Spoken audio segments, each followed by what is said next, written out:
morning, everyone, and welcome. Oh, strike that. Sorry. Good evening.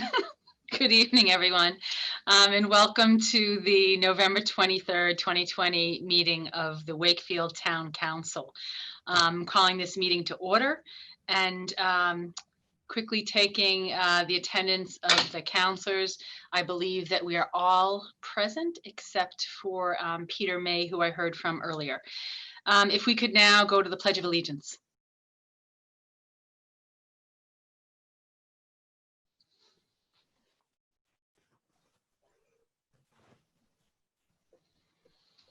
Sorry, Madam Chair, I'm getting that ready. Pledge allegiance to the flag of the United States of America and to the republic for which it stands, one nation, under God, indivisible, with liberty and justice for all. Thank you. Sherry, I know that we had no one earlier indicate that they were jumping on to public engagement, but is anyone present here for public engagement? No one for public engagement. Thank you so much. Okay, so we're going to move to item number 6, which is the approval of minutes. I need 2 approvals. The first is approval of the November 9th, 2020 Town Council Executive Session Meeting. May I have a motion and a second? So moved. Moved by Paul, seconded by Julie. Roll call vote. Myself, all in favor. Myself, yes. Julie? Yes. Jonathan? Paul? Yes. Maureen? Yes. Jonathan said yes. I could read his lips. Ed? Aye. Thank you. All 5, 6, strike that, indicating yes. And we also need a motion and a second for the approval of the November 9th, 2020 Town Council regular meeting minutes. So moved. Moved by Paul, Second. seconded by Julie. All in favor. Myself, yes. Julie? Yes. Jonathan? Yes. Maureen? Yes. And Ed? Aye. Thank you. Moving to item number. Paul and I'm sorry? Paul. Oh, and Paul, sorry. Everyone's switching around. Paul, how do you vote? Yes. Excellent, thank you. You can jump right in if I pass over you by accident. Item number 7, liquor license. We have a change of manager for Oys, incorporated as Fangs, 963 Main Street, to Sarah Boyle, and I believe we have the parties here. Yes. And Steve, can you? Yeah, Sarah needs to unmute or be unmuted. Yeah. Hi. Hi, how are you? Good. How are you? Sorry.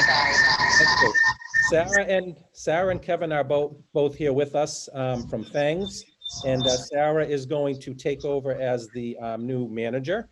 She is fully tip certified, and she could probably tell us a little about her experience. It's pretty vast, as I recall from reading it. So why don't you say a few words, Sarah? I think Kevin is on as well. He might need to shut down. That's why you're getting the feedback. You're gonna mute yours. No, Kevin's muted. Oh, yeah. Turn yours off. Take the mics off. Yeah. And the F.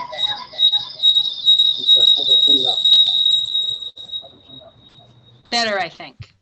Yes. Keep it over there. Over here. Oh, turn it off. Sorry, guys. Okay. That's okay. The The world of Zoom. You got it? I'm better at bartending than I am at Zoom. I promise. Well, thank goodness. Yeah. Sarah, why don't you tell us a little bit about your experience and identify yourself and where you're from?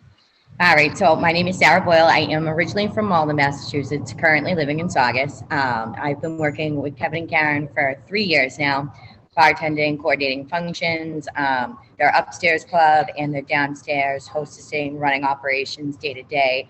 I've transitioned to the manager about a month ago to take over for Ryan, who was previously managing, so ordering, scheduling, day-to-day basic operations, making sure all our accounts are right, money, everyone's tip certified, no one's over serving, managing, and that's about it.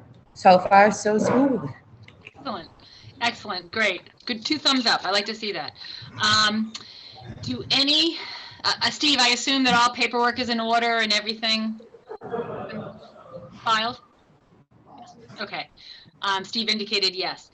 Do any members of the council have any questions for Sarah? No? Okay, excellent. So this is just a vote on the change of manager for Fangs to Sarah Boyle. Is that correct, Tom? As simple as that? Yes. Excellent. Okay.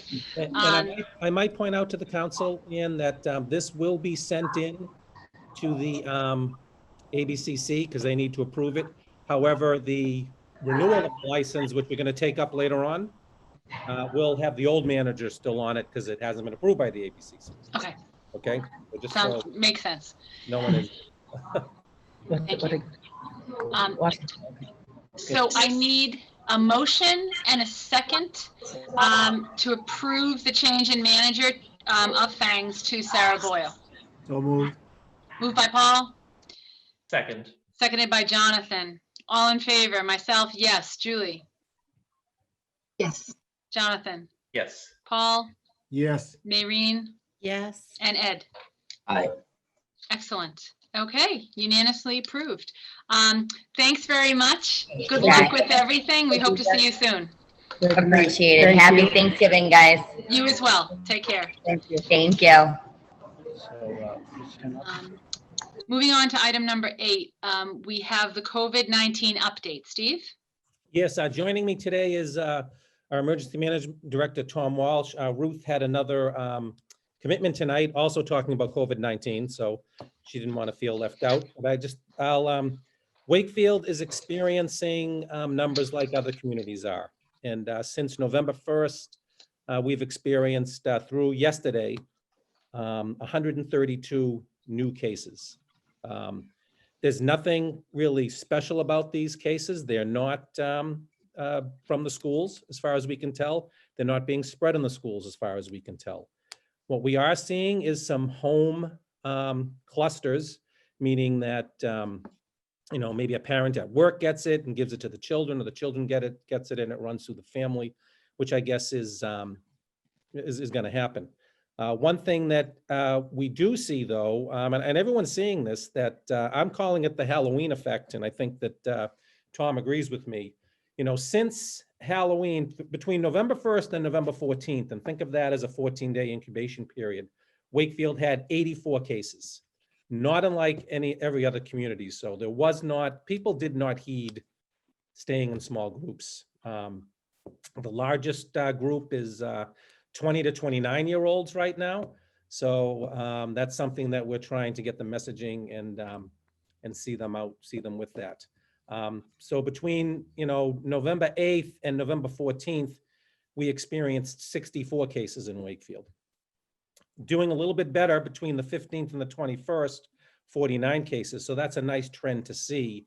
But a lot of people are being tested as they go away. And we are very concerned. We, Ruth, Tom, are concerned what's going to happen after Thanksgiving. So I'm really hoping that people will heed and they will stay in small groups. They'll keep the windows open. They will not,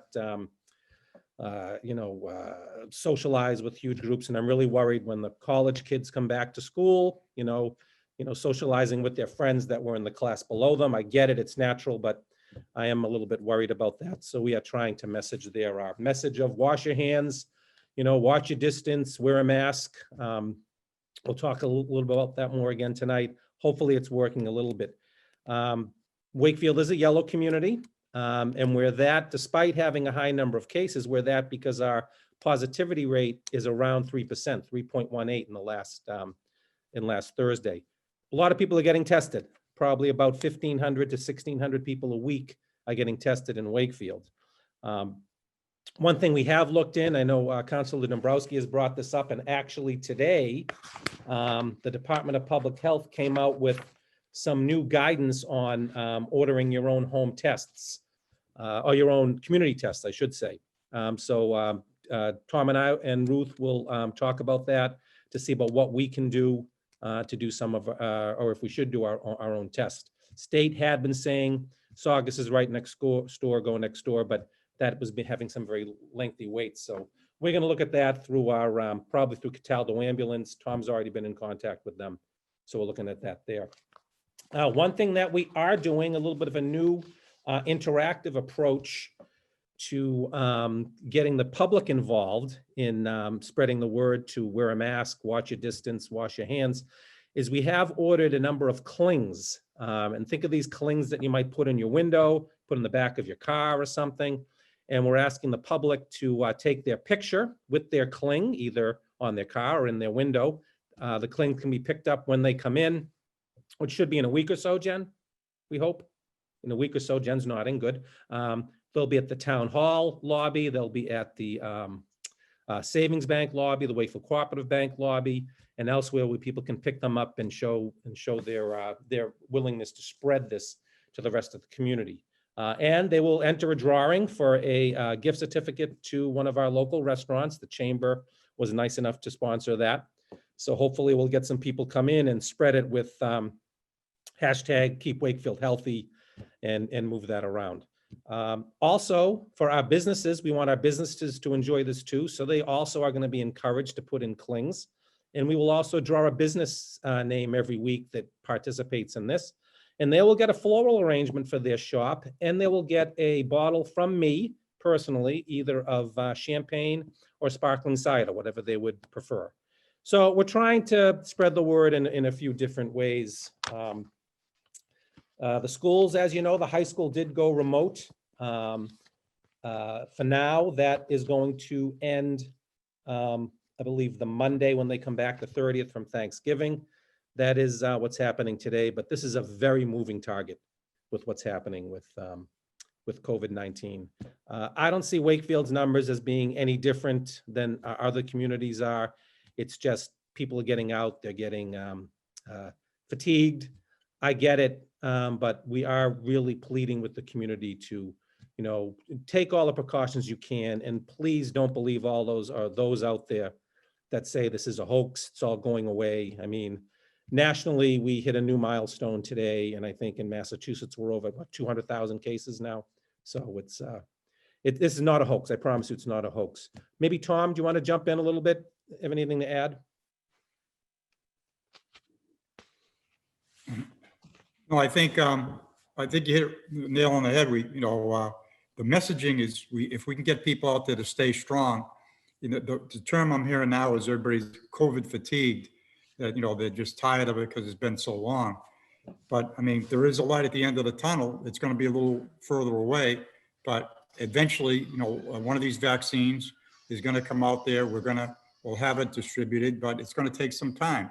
So everyone's got to just be diligent and do, wear the mask, social distance, all that messaging we have out there. It's important.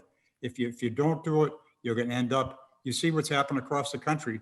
Every state, is escalating in their numbers. And Puerto Rico as well, Washington, D.C. So people just have to really make sure that they are diligent and do what we're told. The messaging coming out of the CDC and the National Health Institute, they're telling you this is what you got to do. It's very difficult when, especially the Thanksgiving period, when they say, "Hey, we don't want you to go home and visit your families." It's important. That if you do this, you're going to save lives, and that's the truth. The problem they found with the kids in college is that 80% of them are asymptomatic. So they come home and have Thanksgiving, and they got 2 and 3 and 4 generations of their family there. Someone's going to be compromised. So, we're hopeful that, a lot of people stay where they are and stay in their houses. That's the biggest message right now is if you're having Thanksgiving, do it in your house with the people that you have in your house, and that's the biggest thing. As far as the town, we're in good shape.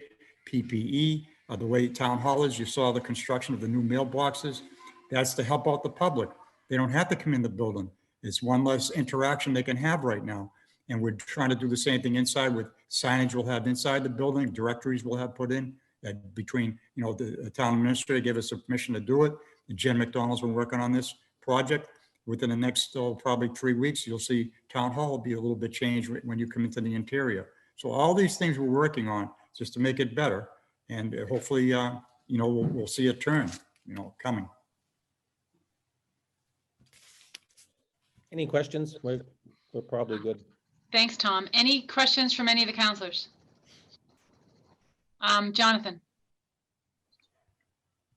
Thanks, Madam Chair. This is actually not a question, but just a comment. So I work in healthcare as Councillor Butt does, and just to share a sense of some of the numbers that I see. So we have a daily report that I see for all of our patients and their COVID tests. And up until about 3 or 4 weeks ago, the positivity rate was somewhere between 0.5% and 1% each day. That's gone up tenfold in the last few weeks, where now routinely we're seeing numbers that are pushing 10%. And so, that's also been combined with increased numbers of hospitalizations. Unfortunately, some mortalities that we luckily hadn't seen since the first wave in March. And so I just want to comment and add that context to underscore Mr. Walsh's comments around how serious this is.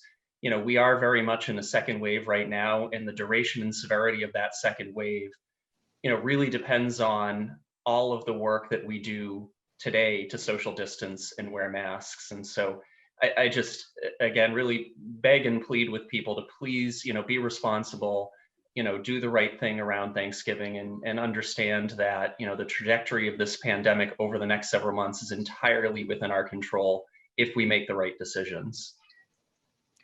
Thank you, Jonathan. Does anyone else have any questions or comments? No? Okay. Tom, thank you so much. Thank As you. always, great information. Moving to item number 9, the town-owned lane in Stoneham. Steve, can you take this one? Yes, so Wakefield owns a vacant parcel of land in the town of Stoneham. It's 22,700 square feet. It's on Green Street. And in 2011, we actually, it's 124 Green Street. We actually went out did a request for proposal where this is town-owned land. It is not tax idle land. The only way that we would dispose of this would be to go or request for proposal route and then go to get a vote of town meeting by 2/3 to dispose of the land. So we went out to bid in 2011. We had a minimum price of $150,000. And lo and behold, we got no bids on this. I didn't quite understand why, because it is a vacant lot. It's a buildable lot in a good community. Well, as it turns out, it seems that the rumor was that when people were going in to see about buying this lot of land, maybe the town of Stoneham was less than happy about it, or less than pleasant, or less than positive. So people didn't bid on it. Since then, well, we've been contacted, or I've been contacted several times by the select board in Stoneham that wants to get this piece of property on the tax rolls. I will tell you, we have no use for it here. I would love to sell it and put the money back into our coffers for whatever use. The town of Stoneham has this property valued at $229,000 for a vacant lot. Certainly, that's probably within reason. It's on an improved street. You don't have to do anything to, you don't have to build a road or anything to get to the house. So my recommendation is town council is that we go out for a request for proposal. We don't have to accept anything we don't like. And anything we do accept would have to go to town meeting probably, well, in the spring to be disposed of. So my suggestion is that we sell this. We have no use for it. And we can maybe use that money, for something else. So I know that the council has the packet. I think some of you have seen it. So I'm happy to answer any questions. Steve, are we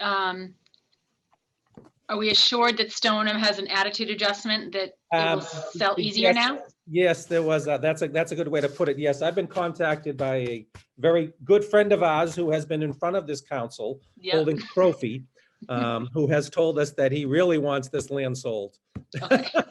And told me that if I didn't get on the agenda, he was going to talk to the chair, thinking that he had a little bit more pull, but. Awesome. Great. Thank you. Does anyone have any questions from the council? No? Ed? Thank you, Madam Chair. Mr. Mayor, are we certain that there's no conceivable use the town could have for this property?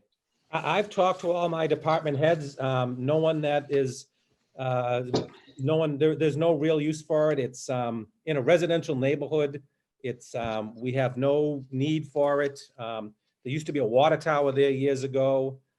You couldn't use it for a DPW garage or something like that. That wouldn't work. So I don't see any use for it at all, frankly, nor do any of the department heads. And when we have this out and available for bid, we know that it can be developed as a residential dwelling then? Is that right? Like, what do we know about its building currently? It's a vacant lot containing 22,700 square feet. Yeah. That could be developed. It's in a residential neighborhood, so it could be developed for residential use. Okay. Thank you. Thanks, Ed. Any further questions or comments? Nope. Okay, seeing none.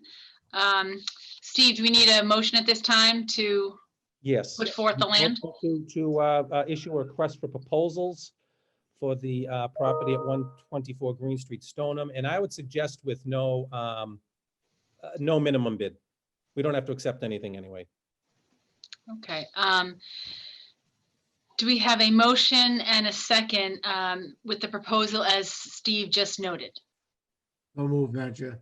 Moved by Paul, Second. seconded by Jonathan. All in favor of putting this out for proposal with no minimum bid? Myself, yes. Julie? Yes. Ed? Yes, but my only holdback is I'm really wondering if there's a way we could somehow put like a big like Wakefield W there. Right around the time we have dodgeball with our arch nemesis. We could write that in as a deed restriction. Sure. That's what I'm thinking. Something along those lines would be appropriate. Yeah. Yes. Good. Jonathan? Yes. Did I get you? Paul? Yes. Maureen? Yes. Excellent. All right. We'll get working on that W just as soon as we can. Maybe it will bring us some luck because we're really not that good at beating Stoneham at dodgeball. Item number 10, sign design, signage at 9 Albion Street, Albion Cultural Exchange. Steve, who has this as a presentation? We have Chris Carino. I see him on here from the Albion Cultural Exchange, so he can certainly go through. We also have a PowerPoint that Ryan Boyd will share with us. Excellent. Okay, excited to be here today and address the council. We are here today to talk about our sign coming up, but we have a lot of exciting things happen. We haven't had a chance to present a lot of our stuff yet, so I want to take sort of a walk down memory lane to a simpler time, starting back in 2019. If you could flip the slide forward to the next one. So we're going to start back with sort of, where we came from. And what I want to tell you today is sort of where we came from, where we're at, and where we're going. So we go back to 2019, again, a simpler time. And that was, what do you call it, when we started this endeavor. Can you hit the next slide, Ryan? So if you go back to 2019 on our timeline here, you'll see that we did a new logo development back during the summer. And I think it went from June probably through to October of 2019. And that's important because that'll segue into when we get to the sign, which has that logo that we've been living with now for a while. The next thing that we'll talk about, and I'll hit the individual slides as we talk about these in a little more detail as we get to the sign. In October of 2019, we installed a new hanging system. In between December of 2019 and May 2020, we did our new bathrooms, which we're excited about. We sent in a report prior to this, and we hope to show people soon. From January to March of 2020, right before COVID, we did a future elevator construction study. And then our last thing here, I got my slide covered with people's faces. We did some rear ADA specifications development for a rear entrance. That was March through October of 2020. And the last part of that, sort of the middle of the summer through just recently, we did some due diligence with the Envision folks, the town engineer. Jonathan helped us with that, and he communicated on our behalf to other people. So that's sort of a summary of where we've come from. Can we hit the next slide? This is our new logo, which we mentioned. It's Albion Cultural Exchange. It pays homage to our architecture using the arched window as well as the keystone at the top of it. We spent a long time developing this. I got so sick of Albion Cultural Exchange logos, just done with it. I couldn't look at it for a while after we selected it because we spent so much time on this, so many hours, and we're excited and happy with what we've come up with. Can we hit the next slide? This is some pictures of our new hanging system. Our new hanging system's origins or research on that came from the folks at the BB Library. We spoke with them. They hooked us up with a vendor who turned out to have really good product. We were able to benefit from their research, and we ended up buying, in total, I believe, I call it 3 setups, but it's really 3 walls. It's just a bunch of pieces and parts of metal, a couple $100. Nothing crazy, but really effective, and moving us forward to a new just sort of status where we're going from cubicle walls and metal hangers to things up on the wall and looking more like a proper gallery. We hit the next slide. This is a picture of our new bathrooms, which are basically done. There's a little bit of tile work to be done, but nothing that we're really too concerned about. We're ecstatic with the way that they came out. We're going to make them a little bit better and put some pictures up. We were really excited before COVID. We had like 7 parties scheduled to kick these off and show them off. And we didn't get that opportunity, but we hope to get it at some point. They have the stylish wood plank floors. The 2 bathrooms are gender neutral as well as ADA compliant. And if you look in between the bathrooms, this particular one that you're looking at is actually in the old safe. So it has 18-inch thick walls, which was a challenge when we were doing construction because we had to do drains and vents and get special people to be able to drill through that far. And we also had to remediate some asbestos because that was used in the past as a flame retardant. And so we've made it through. The bathrooms, I think people are glad that they're done because they're sick of me talking about the fact that we're going to have bathrooms.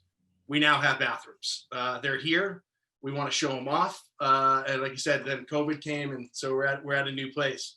But we're excited about that. Next slide, please.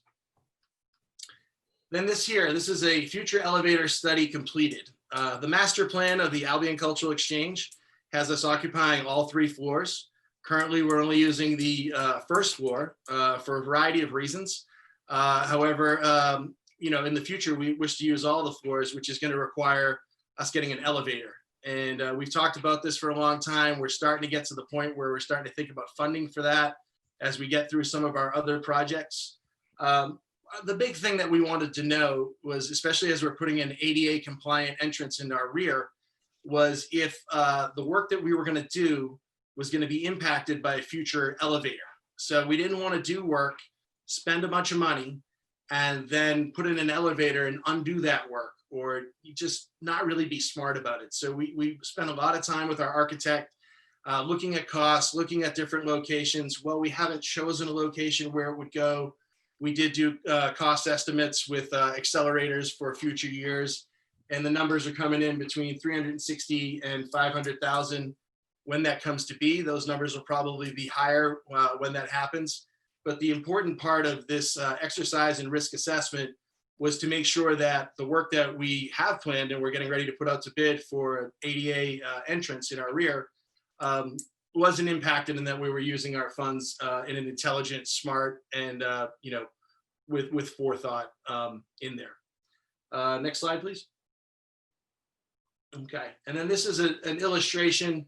It says ACE on the top. That's not in our current plans. We haven't really addressed the signage. That was more for just illustration purposes. Not that we won't put something there at some point, but it's not in our current bid package that we have out there. We're going with a simple functional design. We've done a bunch of discussion around this design. We've done butter communication. We're still doing a little bit of a butter communication, talking to our neighbors, trying to be good neighbors. I had the bank folks over there looking at it the other day, just, hey, here's what we're gonna do. If you look at it, there's a couple windows and a door. So our handicap entrance there will have hardscape in the front of it. It'll have simple lights. We will end up replacing the 3 windows on the vestibule that comes out of the building.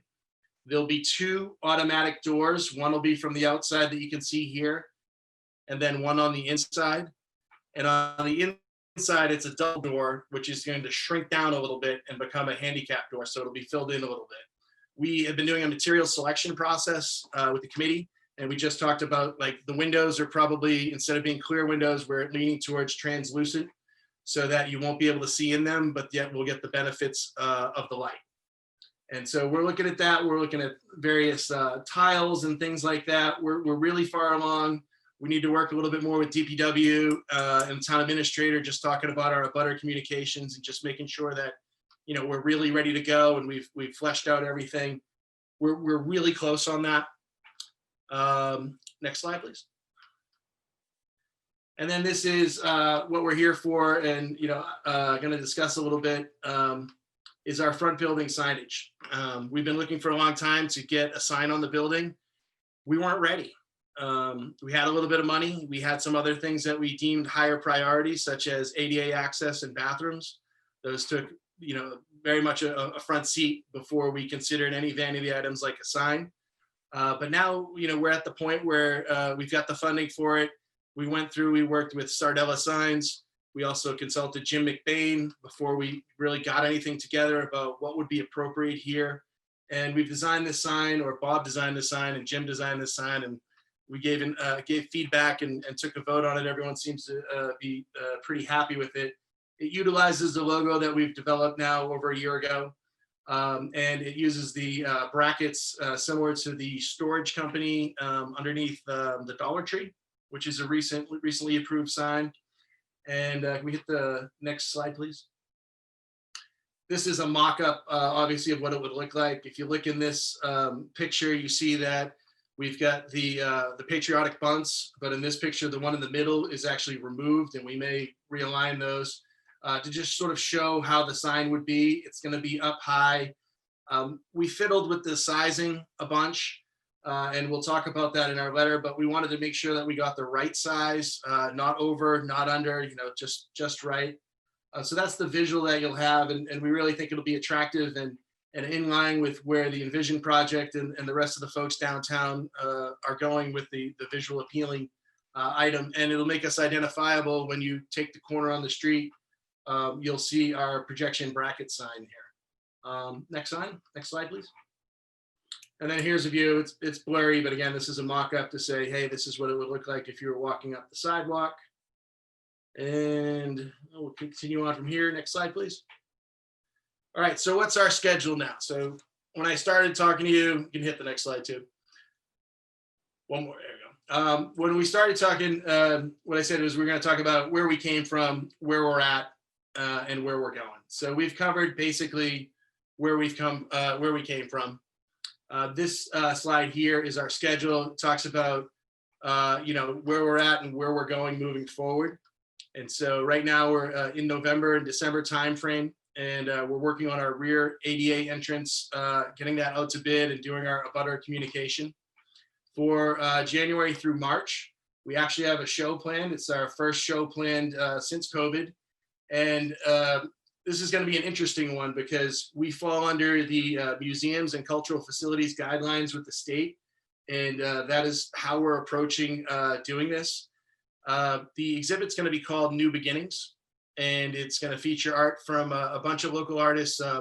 John O'Brien, a local firefighter, Eric Escadel, he lives down on Avon Street by the library, Liza Vaughn, Anne-Marie Gallivan, and Jamie Dean. Those are the folks that are listed for this.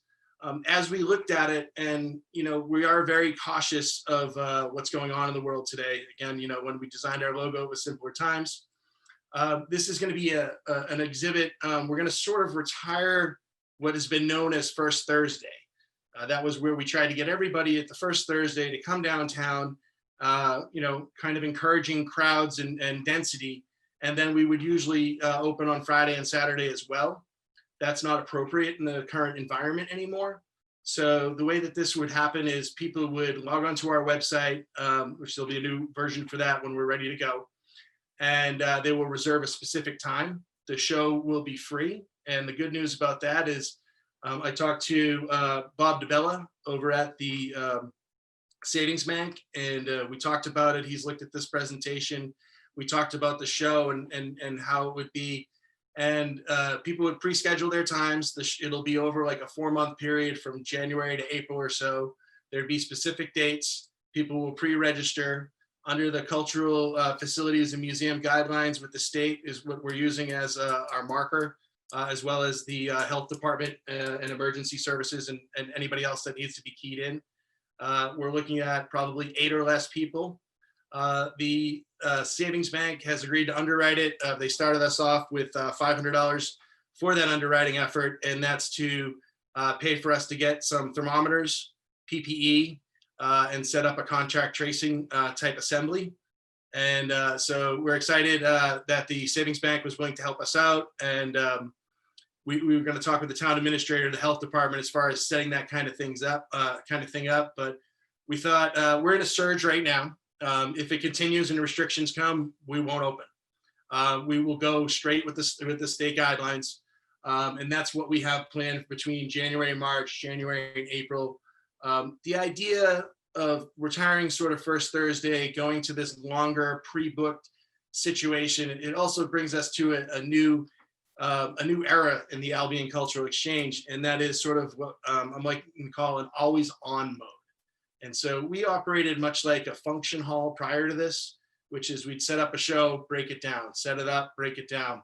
At this point, once we get stuff set up by the end of the year here, we'll be in an always on kind of mode where we'll always have a gallery display. The facility will never be sort of broken down unless it's transition between shows. And say somebody was to come from out of town that maybe wanted to show off some of our facilities, or other groups wanted to rent or use our facility, they should be able to do that within the constraints. Going after funding for this for the last 5 or 6 years, one of the things that is a big deal with the Mass Cultural Council and the various grant programs is percentage utilization. And so we would get like a day or 2 or 3 credit when we had First Thursday. But now with the longer time frame and this new method, we're hoping to extend that and increase our open time. And really, at some point, we'd really like to be open every day, or 5 days a week, or something to that effect, as we move into what I'm calling the always on kind of mode. Other items here on the timeline, I'll buzz through 3 more things here, and then I'll stop talking, take questions and that sort of thing. Assuming everyone's okay with our sign design tonight, and there's not any more diligence we need to do, we are set up, we will be set up to do a hearing in front of the ZBA, and we're going to go with our sign documents. And we've already gone through the design review board, worked with Jim McBain. We have a recommendation letter, which you have in your packet. We've gone painfully over all the details and how they apply or don't apply to the regulations that we have. Our sign is a bracket sign, which requires a special permit, a projecting bracket sign. It's also a little bit bigger than the regulation says and a little bit higher. And that has to do with scaling to make sure that it looks correct on the building, as well as the heights are a little bit different because we have a little bit of grade in front of the building. So we're not too far outside of the lines, but regardless, we have a projecting bracket sign.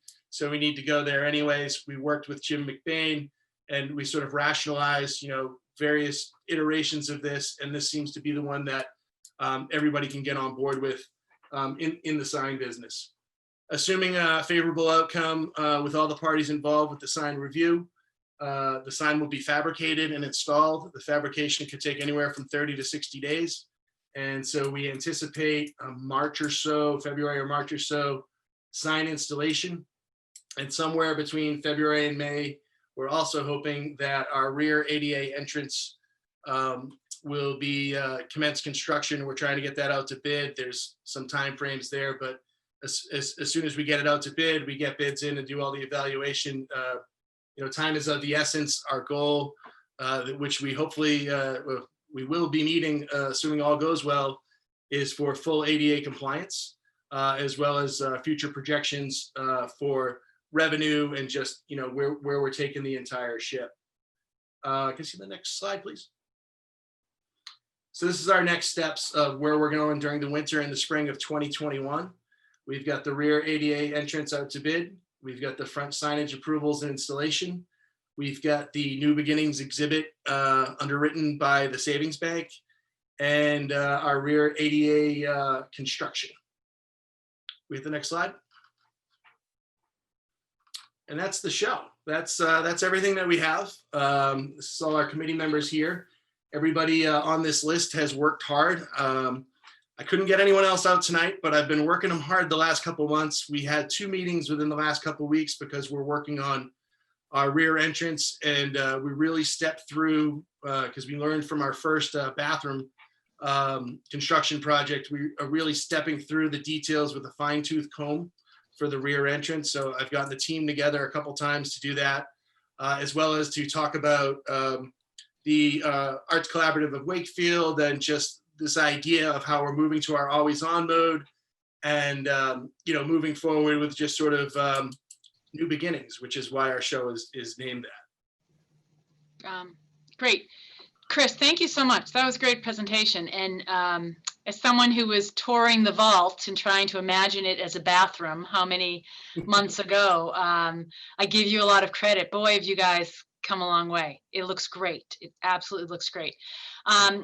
Some of the council members, I know Jonathan is liaison, but some council members have indicated they have questions. I'll call on Julie. Ed, is your hand up or was it from before? Okay, thank you. Julie. Thanks. This is really great. And I actually did get a chance to see the bathrooms right before they closed down, and they look amazing. And the sign looks great. I guess I have a question about the rear ADA entrance. Last I heard, there was some debate between it being put in the back and put in the front. And in fact, I think that we actually changed the Albion Street design a bit to keep that optionality open. And so I'm wondering kind of what was the thought process on that? I mean, I think in general, I'm for ADA accessibility being through the front door, not through a back door. But I'm wondering kind of what was the thinking around it? Was the Council on Disabilities consulted? And where do you park? Because isn't that private parking there? Okay. So to answer that, and then I'll have Jonathan kick in here if you need to. So where we went with that is some of it has to do with time frame, in that we had stopped our rear ADA process and met with Ann Waite and the town engineer and talked about the possibility of doing it out through the front. And so the rear access that's a private parking lot, and we've done the legal a legal review, and we've seen that there is a access easement for us to come in. And we've been in touch with the bank, and we're still in touch with the bank and their managers just about the idea that people are going to start, coming in through the back, and we're aware of that, and the legalities seem to be there for that to be okay. Regarding the front, we met with the town engineer, who I believe is on the call as well as Ann, and we talked about doing various ramp options out through the front.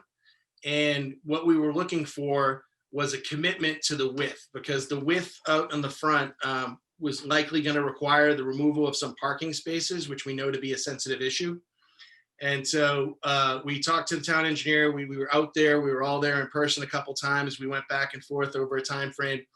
And what we were looking for, because we were ready to switch our construction to do it towards the front door, if we could get a commitment that we could put a ramp out in the front at some point, even if we couldn't do it now, because the ramp part, we believe to be part of the streetscaping budget, because it's outside of our building, even though it's attached to it.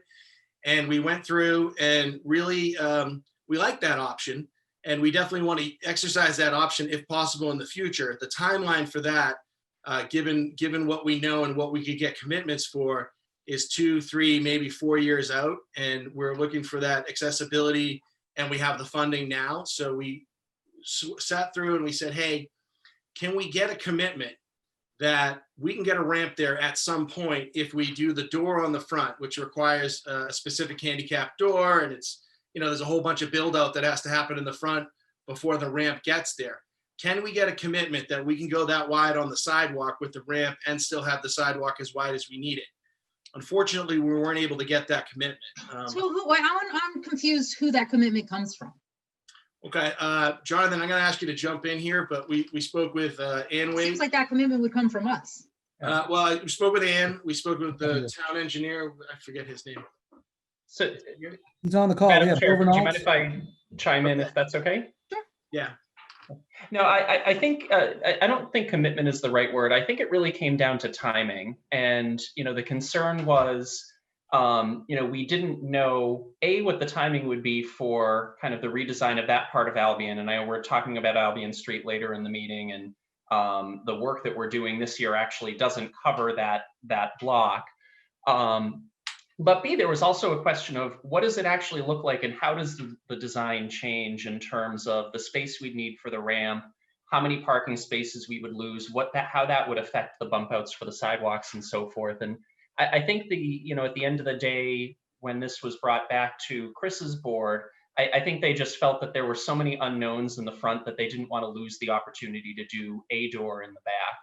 I don't think that precludes the idea of having a handicap entrance in the front as well, if the redesign of the streetscape allows it in the future. But as Chris mentioned, there was so much uncertainty that the board didn't want to wait that long to kind of move ahead. The other thing in terms of the entrance in the back is that while there is a private parking lot there, I know in conversations that Chris and Steve have had with the bank that, the bank's been sort of favorable to the idea of, people using their lot for parking, especially outside of regular business hours. And so in some ways that actually might give greater access for folks that have mobility issues, because you could park right there, as opposed to if we did a handicap entrance in the front and you lose some of that parking on Albion Street directly in front of the building. You may have the entrance, but you might not have a place to park. Okay, so is that something that, I think we have a good understanding with the bank, but if that ever got sold, is that part of an easement that we would keep? There is an easement on there. We have the documents for that. Okay. And was the Council on Disabilities consulted? No, but we are actually planning on talking to them coming up. Specifically, it got brought up regarding the elevator, because we're looking at funding sources moving forward. We've been fortunate to have some state grants, but those are going to run out soon. And so we're looking at options for that. We've got some creative ideas, not ready to present to the council, but to get funding for that. And Dan Benjamin's name had come up. Jonathan had communicated with him. I'd communicated with him. We're looking at that definitely for the elevator project. However, we are fully funded for this project. Okay. I think my takeaway is that it's still possible when we look at this in the future. Okay. Thank you. And I think we want the front entrance to be handicap accessible too. So we'd love them to both be handicap accessible. I think we're really, as a town, kind of moving towards, accessibility for all, and that's a great option to at least keep open. Yep. Oh, absolutely. It's definitely not ruled out. We'd love them at both doors, and we'd love to have an elevator too. Exactly. Everybody should be able to get in everywhere. Thank you. More questions?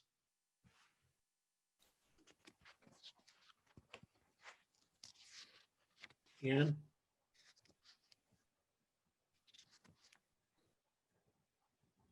Chris, I'm gonna take it that I can talk because Ian's still muted.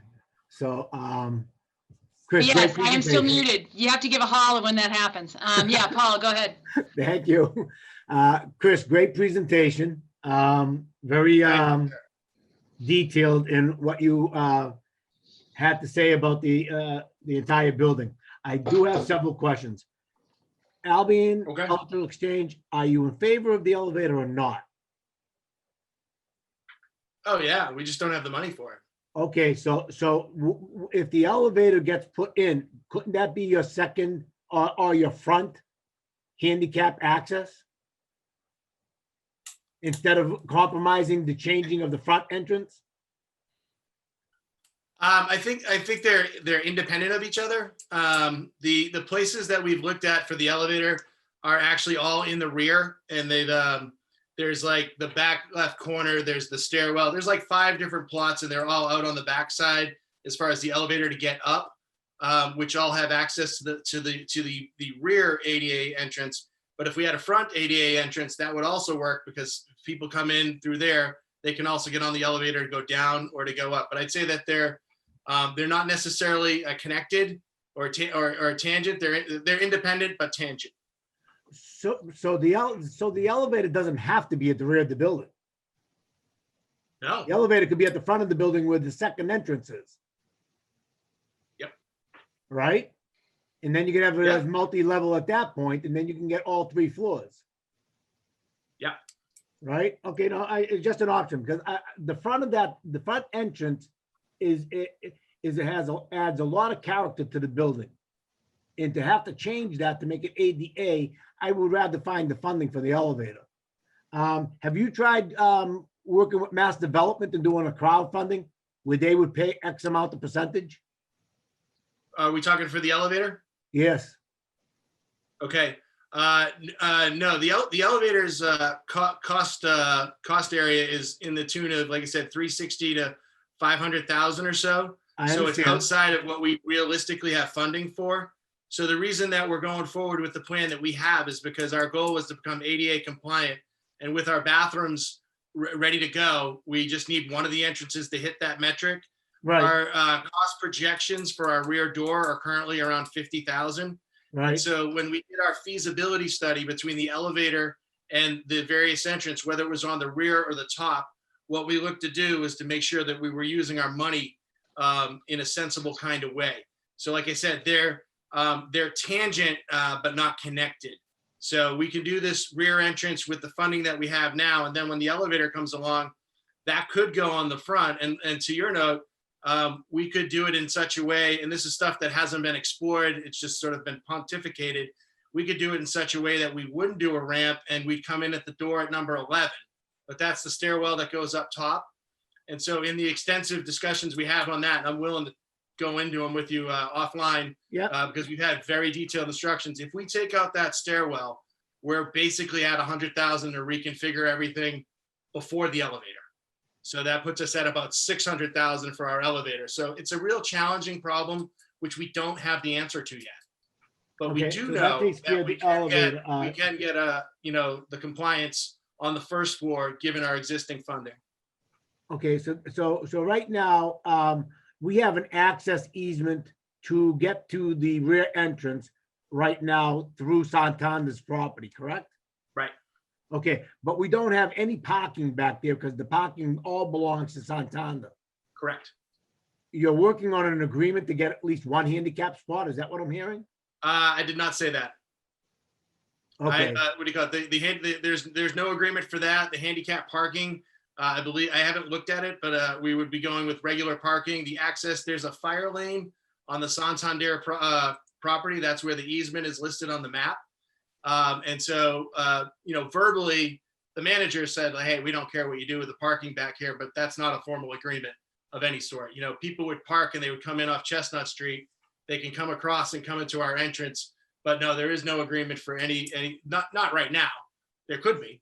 so it's drop off, pickup only is use, is that what your intent is right now?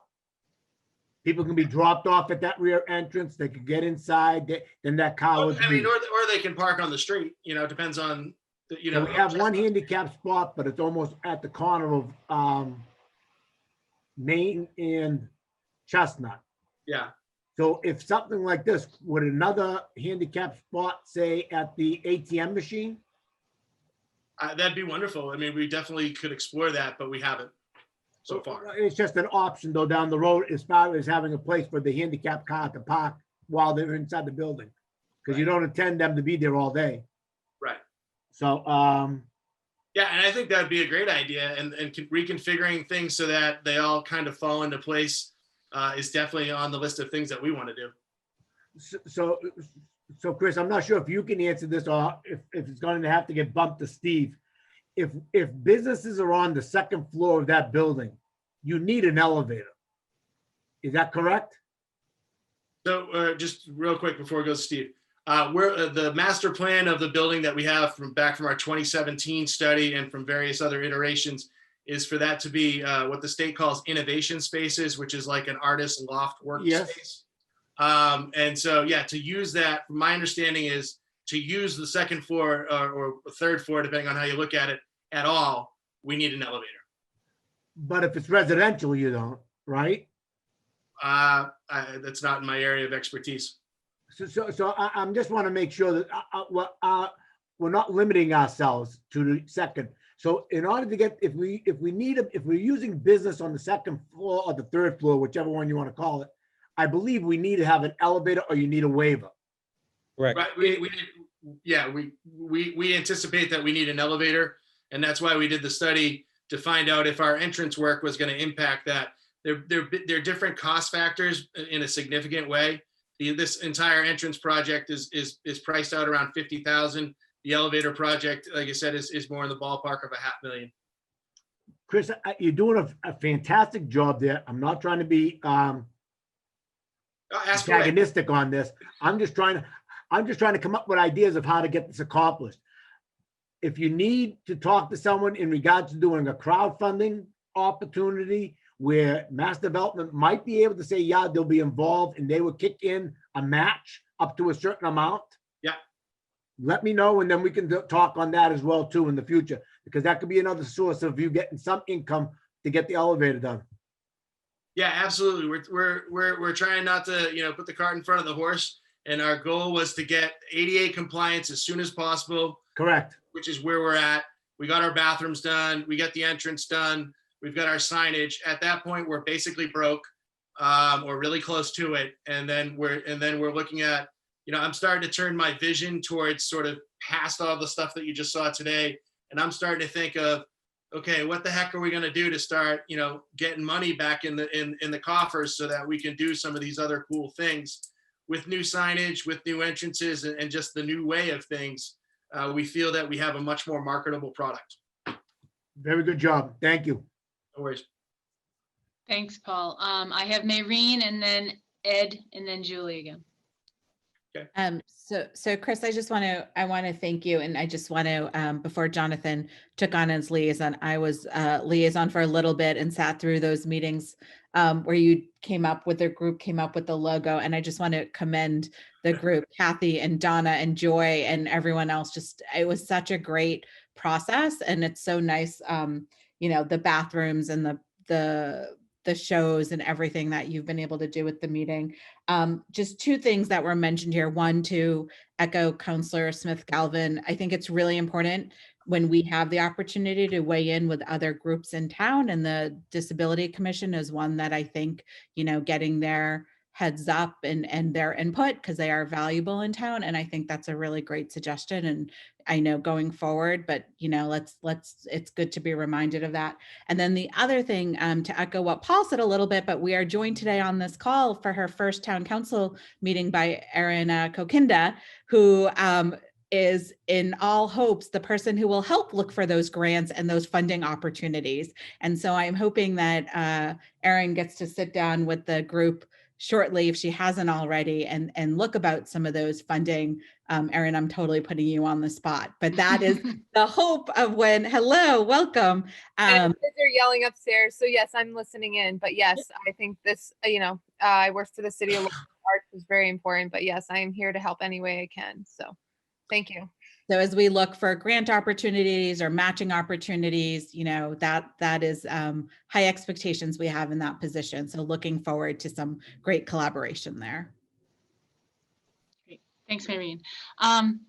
Ed. Just to tee off on that, just so that you know, other things that we've discussed is I've actually been on sort of a little artist tour.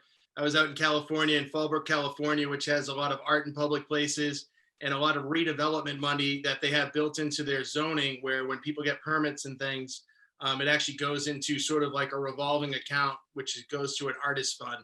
I'm not prepared to speak really more than that sentence tonight. But this is stuff we've been looking at, where do we get our next money? How do we get residual income? And that's really, I think the key is we need money for an elevator, but we also really would like to see a structure for residual income, just like WCAT gets an access fee and a big check every year. We'd like to get ourselves into a situation where we have access to residual money. Thanks, Chris. Ed? Thank you, Madam Chair. Chris, I want to compliment you and your whole team on these initiatives. I know you've made a lot out of a space that didn't really lend itself to a lot of opportunities, but you've definitely been creative in your approach. I do think that when we're talking about these ADA compliance issues and ADA access issues, it is so important that we have the Disability Commission looped in early on. And we're tonight talking about, well, should a parking spot be here, or maybe we could have handicap parking there. I think those are questions that are best directed to the people who are most intimately involved. And so that's where I think the commission really comes into that way. So it seems like a little bit of a missed opportunity. And I understand the need to get something so that we can be ADA compliant for access, but it does seem like a bit of a missed opportunity. So I do hope going forward, both as this, I realize it's gone out to bid now, but as we're looking at the practical impacts of this new entrance and the opportunities it presents, that we loop in the commission in a more meaningful way earlier on in the process. And undoubtedly, when we're talking about the elevator, it just seems natural that they should be looped in, because I don't think any of us are really in a position to kind of speculate as to what is best for those who would be in need of that kind of access. And so I do hope that there's a more robust engagement with that commission as soon as possible. I agree wholeheartedly. And we've already begun the conversations with Jonathan and sort of put out some feelers and begun those conversations, especially as it pertains to our elevator, which we consider really a big ticket item. And you want to do it right. You want to make sure that what we're doing is achieving the objectives. And I don't think any of us are in the position to be able to say, what success looks like there, as much as the commission would be able to guide us and undoubtedly have insight into, these funding opportunities, grants, and the like that we're all talking about. Thank you. Okay. Thanks, yeah, Ed. we're definitely going to do that. And Chris, maybe we can help you out a little bit with that I can reach out to the chair of Disabilities Commission and they can appoint a liaison to ACE who can, work with you on all these issues, just as we have liaisons crossing intersectionality between our committees. So we can do that really easily. Yeah, I think that'd be great. I'm happy to have them as soon as our next meeting, which is in a couple weeks. Excellent. Thanks so much. Julie. So, just to clarify, so you said that there is an easement, but there's no parking, right? And is that easement? We don't, it's an access easement. As far as we're still going through some of the abutter, work here. We've got the paperwork that shows the easement, the access across there. Well, we have nothing to do with their parking lot other than the ability to go across it to get to our building. And when you say cross, is that vehicular or pedestrian? It's I believe it's 10 or 14 foot. It's where the fire lane is painted up against the building on the drawings. And so there's the parking lot. I have to say, I really feel like we're going out to bid when we don't have an easement and we haven't. Well, we're not going out to bid yet. Council. We're not going out to bid yet. We're still in the middle of our abutter conversations and doing some flesh work. Then I feel like there's time to bring in the Disability Council and to really think about this. I mean, when I think that, we're worried about losing 1 or 2 spots in the front, but making handicapped people, disability walk further, I would just implore you to try to bring in the Disability Council. As Ed says, we don't really know what we're talking about here, but I would really feel much better to have their sign off on this. Okay, sure. Thanks. Jonathan. Just a couple of things, just to maybe, first of all, if I sort of misspoke on parking, I just want to clarify what I had said earlier. The easement is for that access, the pedestrian access on the fire lane. There have been conversations with Santander about parking, but they're still in the earlier phase. I do also want to say, as Chris mentioned, the rear ADA entrance has not gone out to bid. Partly because, sort of all these questions that folks have raised, and what Chris was coming here today to was to get approval for the sign itself. I think there's still more work to be done on the ADA entrance and certainly more work to be done on the elevator. I mean, that is a project that's at least a year or 2 out, if there is even funding available. So just want to clarify, I think, the scope of what we're talking through today and hopefully clear up any misconception that some of these other future state things that Chris has mentioned are sort of actively in flight. We've still got a ways to go on some of those. Great. Thank you. And I think our conversation went far beyond what this is about, which is the sign, which is why we might not have all the answers on everything regarding the other plans, because we are just here for the sign. So does anyone have any questions or comments about the sign before we take that vote? All righty then. Chris, thanks so much for your presentation. So I need a motion and a second to approve the signage at 9 Albion Street, Albion Cultural Exchange as presented. So So moved. moved. Moved by Ed, seconded by Paul. Any discussion on the sign? Okay, all in favor? Myself, yes. Julie? Yes. Jonathan? Yes. Ed? Yes. Paul? Yes. And Maureen? Yes. Excellent. All right, sign is approved by us, Chris. Thank you so much. And I'm sure we can get that communication very directly between Disability Commission and your group as well. So look forward to that. Cool. We're happy to do it. Thanks for the opportunity to talk to you today. Excellent. Thanks, Chris. Yep. Moving on to item number 11, the banner request. Steve, I think this is you. You're on mute. No, actually, Jen. Oh, Jen. Okay. Sorry, Jen. Hey, everybody. Hi. Okay, so I'm here to formally request your approval for a Main Street banner, but I did want to show you how it all fits into the other components we've created for the W's campaign. Does that sound good? Mm-hmm. Okay. Yes.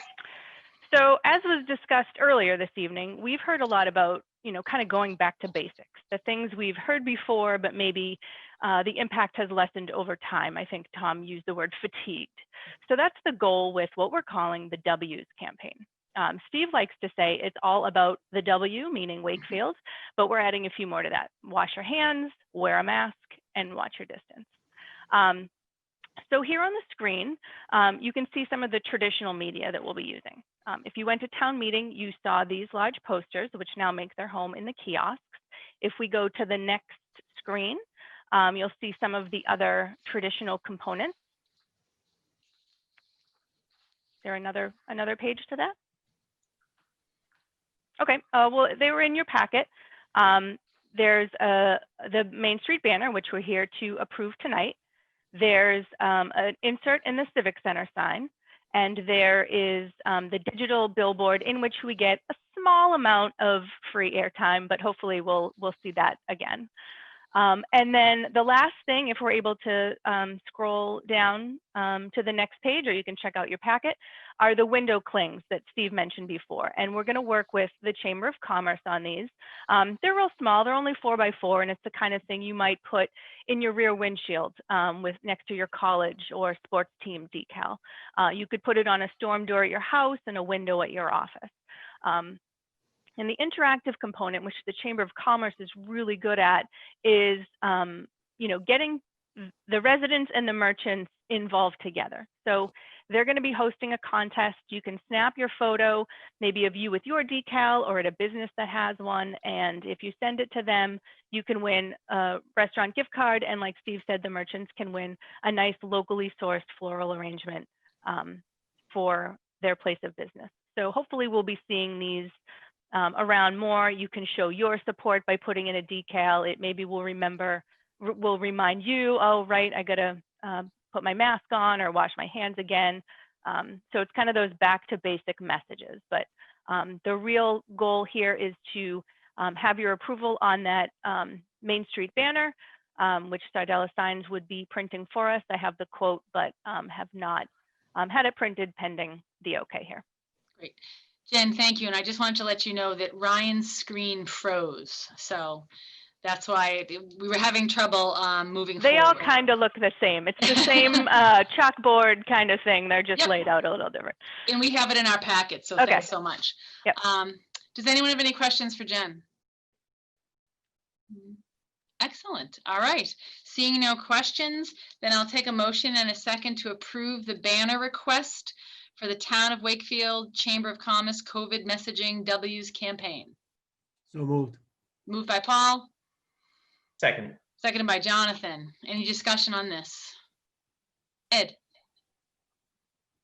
I think this is great, Jen. Thank you for your work. I just wanted to flag you that the Wakefield Alliance Against Violence has had some real banner issues, and I think they've had 2 that have been destroyed by wind. So I don't know if you want to just connect with them just to make sure that we don't have the same issues with this banner too, because it's been brutal. Having 2 of them just torn down by the wind like that. So Yeah, I was on a nonprofit that looked into getting a banner made, and it's all about the material. And you need to be really careful about what's going to stand up, especially in the winter, to the wind. Yeah, it was surprising like how quickly 2 of them were destroyed in a very short amount of time. Yeah, thank you. Thanks for that information, Ed. Any further discussion? Seeing none. All in favor of approving the banner? Myself, yes. Julie? Yes. Jonathan? Yes. Ed? Yes. Paul? Yes. Maureen? Yes. Okay, excellent. We're all set. Thanks, Jen. Have a nice night. You too. Happy Thanksgiving. Moving to item number 12, Envision Wakefield, the Albion Street design. Are we starting with Bill on this? Yes. Excellent. All right, Bill, go ahead. Sure. Yeah, I got a PowerPoint. I think Ryan's going to bop it up for us. There we Okay. go. Ryan, next slide, please. So to give you a quick background on the Albion Street project, so we received a MassDOT Complete Streets grant earlier in 2020 for $400,000 to make some bicycle and pedestrian improvements within the corridor. As part of that, we're required to complete our work by June of 2021. Our scope of work is basically to replace sidewalks and curbing and install 4 new bump outs, as well as some shared use markings from Foster Street all the way to North Ave. We did some public outreach back in late July, where we did a site materials and pallet meeting with VHB as a public meeting. And then I made a presentation to the council kind of as a summary of what we heard as part of that meeting, and then started design right around mid-August or so. Next slide, please. So to fill you in on where our 4 bump outs are going, again, North Ave, the intersection of North Ave and Albion Street in the northeast corner. Next slide. Our second one is at 110 Albion Street, which is at the Reynolds Auto Sales area. Next slide. Third is at number 73 Albion, which is Barrett's Realty. And then our next slide. And then our 4th spot is Foster Street at Albion, where we're looking to install another bump out. So if we can jump to the next slide, please. So we presented 3 options, if you recall, in our at least my last update. We had a hardscape bump out option that included a bunch of street furniture being placed in them. A second one where we looked at adding some new street trees within the hardscape. And then we had a third one where we looked at really greening up the space as part of the bump outs. We heard 3 major things, I think, as part of those meetings. The first was they want to minimize the amount of furniture installed within the corridor, maximize the trees in the green space, install pedestrian scale lighting wherever we can. That was something that came up repeatedly within the Envision Main Street component, as well as in our Albion Street meeting. And then look for some enhanced bicycle accommodations. Next slide, please. To address the first piece, what we've done is we've designed all of the bump outs within the, well, I should say the majority of the bump outs to include full plantings throughout. We have 1 bump out where we're going to provide a space for some artwork to be displayed for the cultural exchange. But aside from that, all of the rest of them will be planted completely and similarly to the slide that you see is the example that's here.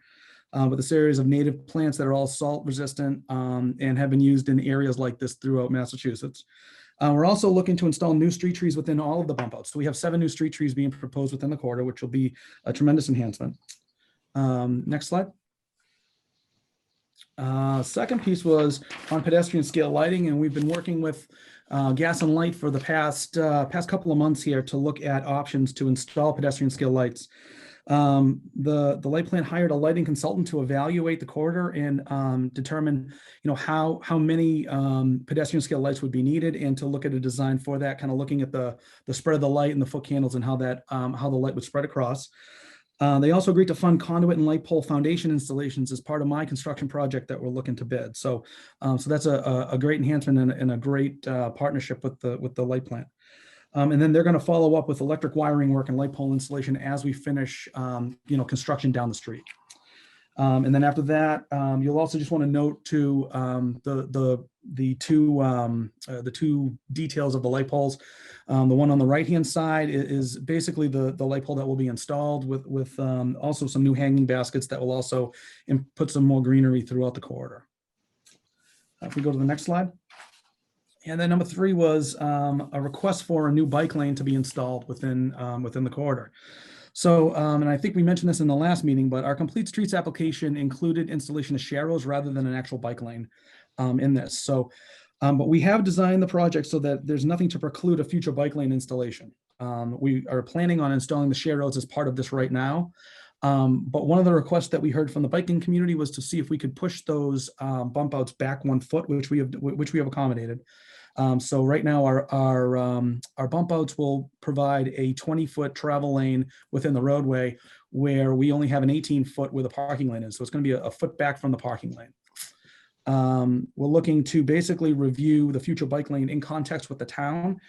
So we're actually in the process of trying to develop a townwide bicycle planning study to be initiated over the next 3 to 6 months, which would look at essentially where we would want to bike to, and is this a corridor that we'd want to install a bike lane on? I think the share roads are one thing, but when you're adding in a bike lane specifically, directing people to an intersection that wouldn't have any other bike accommodations, that could be problematic. So we're taking kind of a step back on that discussion and looking at it townwide.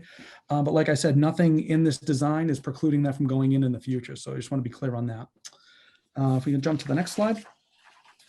So basically, design is all but finished right now. We're looking to do our bid opening in December, with utility construction actually starting within the winter. Something we don't typically do, but in this case, because of our time constraint that we have with the sidewalk work having to get done by June, we need to get in the road as early as we can. So we're including winter construction for the utilities, just the electric and the drainage only, as long as weather permits with us and lets us have that happen. Spring will begin sidewalk and bump out work with lighting installation basically following along with that work. And then we would go for a repaving of the street, and that would be done in the fall of 21 or spring of 22, but will be included within my next paving contract that I'm in the process of pulling together now. So I think that's really all I have. Not a ton of changes from the last time you saw this. I mean, I think really the big thing is that we have, moved forward with the planting design and that type of thing, and try to follow with the comments and the comments that we received from the public. So I'm happy to answer any questions. Bill, thanks so much. And I just want to note the public hearing that we held in July was one of the more robust public hearings I think we've had on this type of design and streetscape. There were a lot of the businesses from Albion Street involved, and everyone, they were not shy about sharing their opinions, but overwhelmingly supported the design that we're talking about right now. More greenery, not making it more greenery, not making it a concrete jungle, acknowledging that we want to do something with bike lanes. Thanks for your work. I think it really reflects what the public weighed in on, and the business owners weighed in on that meeting. And for me, it's exciting because I think it gives us a taste of what the full envisioned product is going to look like in the future. Any other comments or questions for Bill at this time? No. Ed. Madam Chair, I just want to add just quickly that part of the Envision project has been a lot of stakeholder meetings and sessions, and a lot of what has been discussed at those is very consistent with the feedback we got in July. And so, and Bill has been incorporating in, the feedback, not just from the July meeting, which was pretty overwhelming in its consensus, but also all the meetings that preceded that too.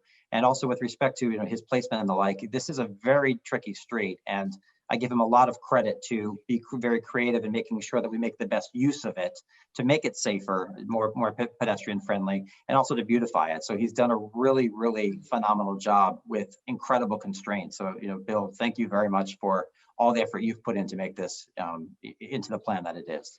Thank you. Great, thanks, Ed. Paul. Thank you, Madam Chair. My question has to do with the bike lane proposed for the Albion Street. Albion Street is a one-way street towards North Ave. Will the bike lane be one-way as well? Well, right now, Paul, we're not including a bike lane. We're including just the sharrows. So the lane markings. Will it be one-way? It will be one way. Yeah. Has to be. So no one can come from North Ave to Main Street? No. Okay. Thank you.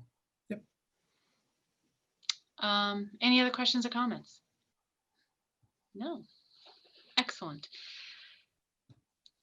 Steve, does this require a vote? Is this I think we should vote to go forward as presented. Yes. Okay, excellent. We need a motion and a second to go forward with the design as presented by Bill this evening. So moved. Moved by Ed, second by Julie.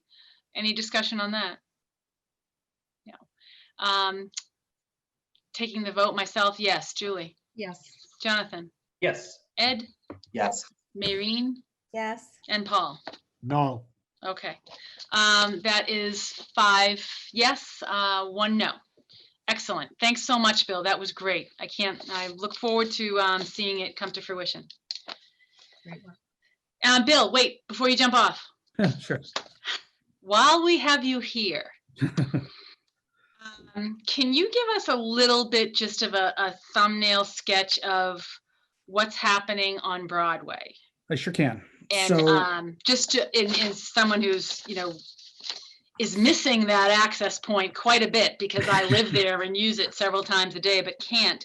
I think there's been some misinformation about who is holding up the progress sure. and the ability of our town to actually control that. So if you could give us a little Sure. sketch.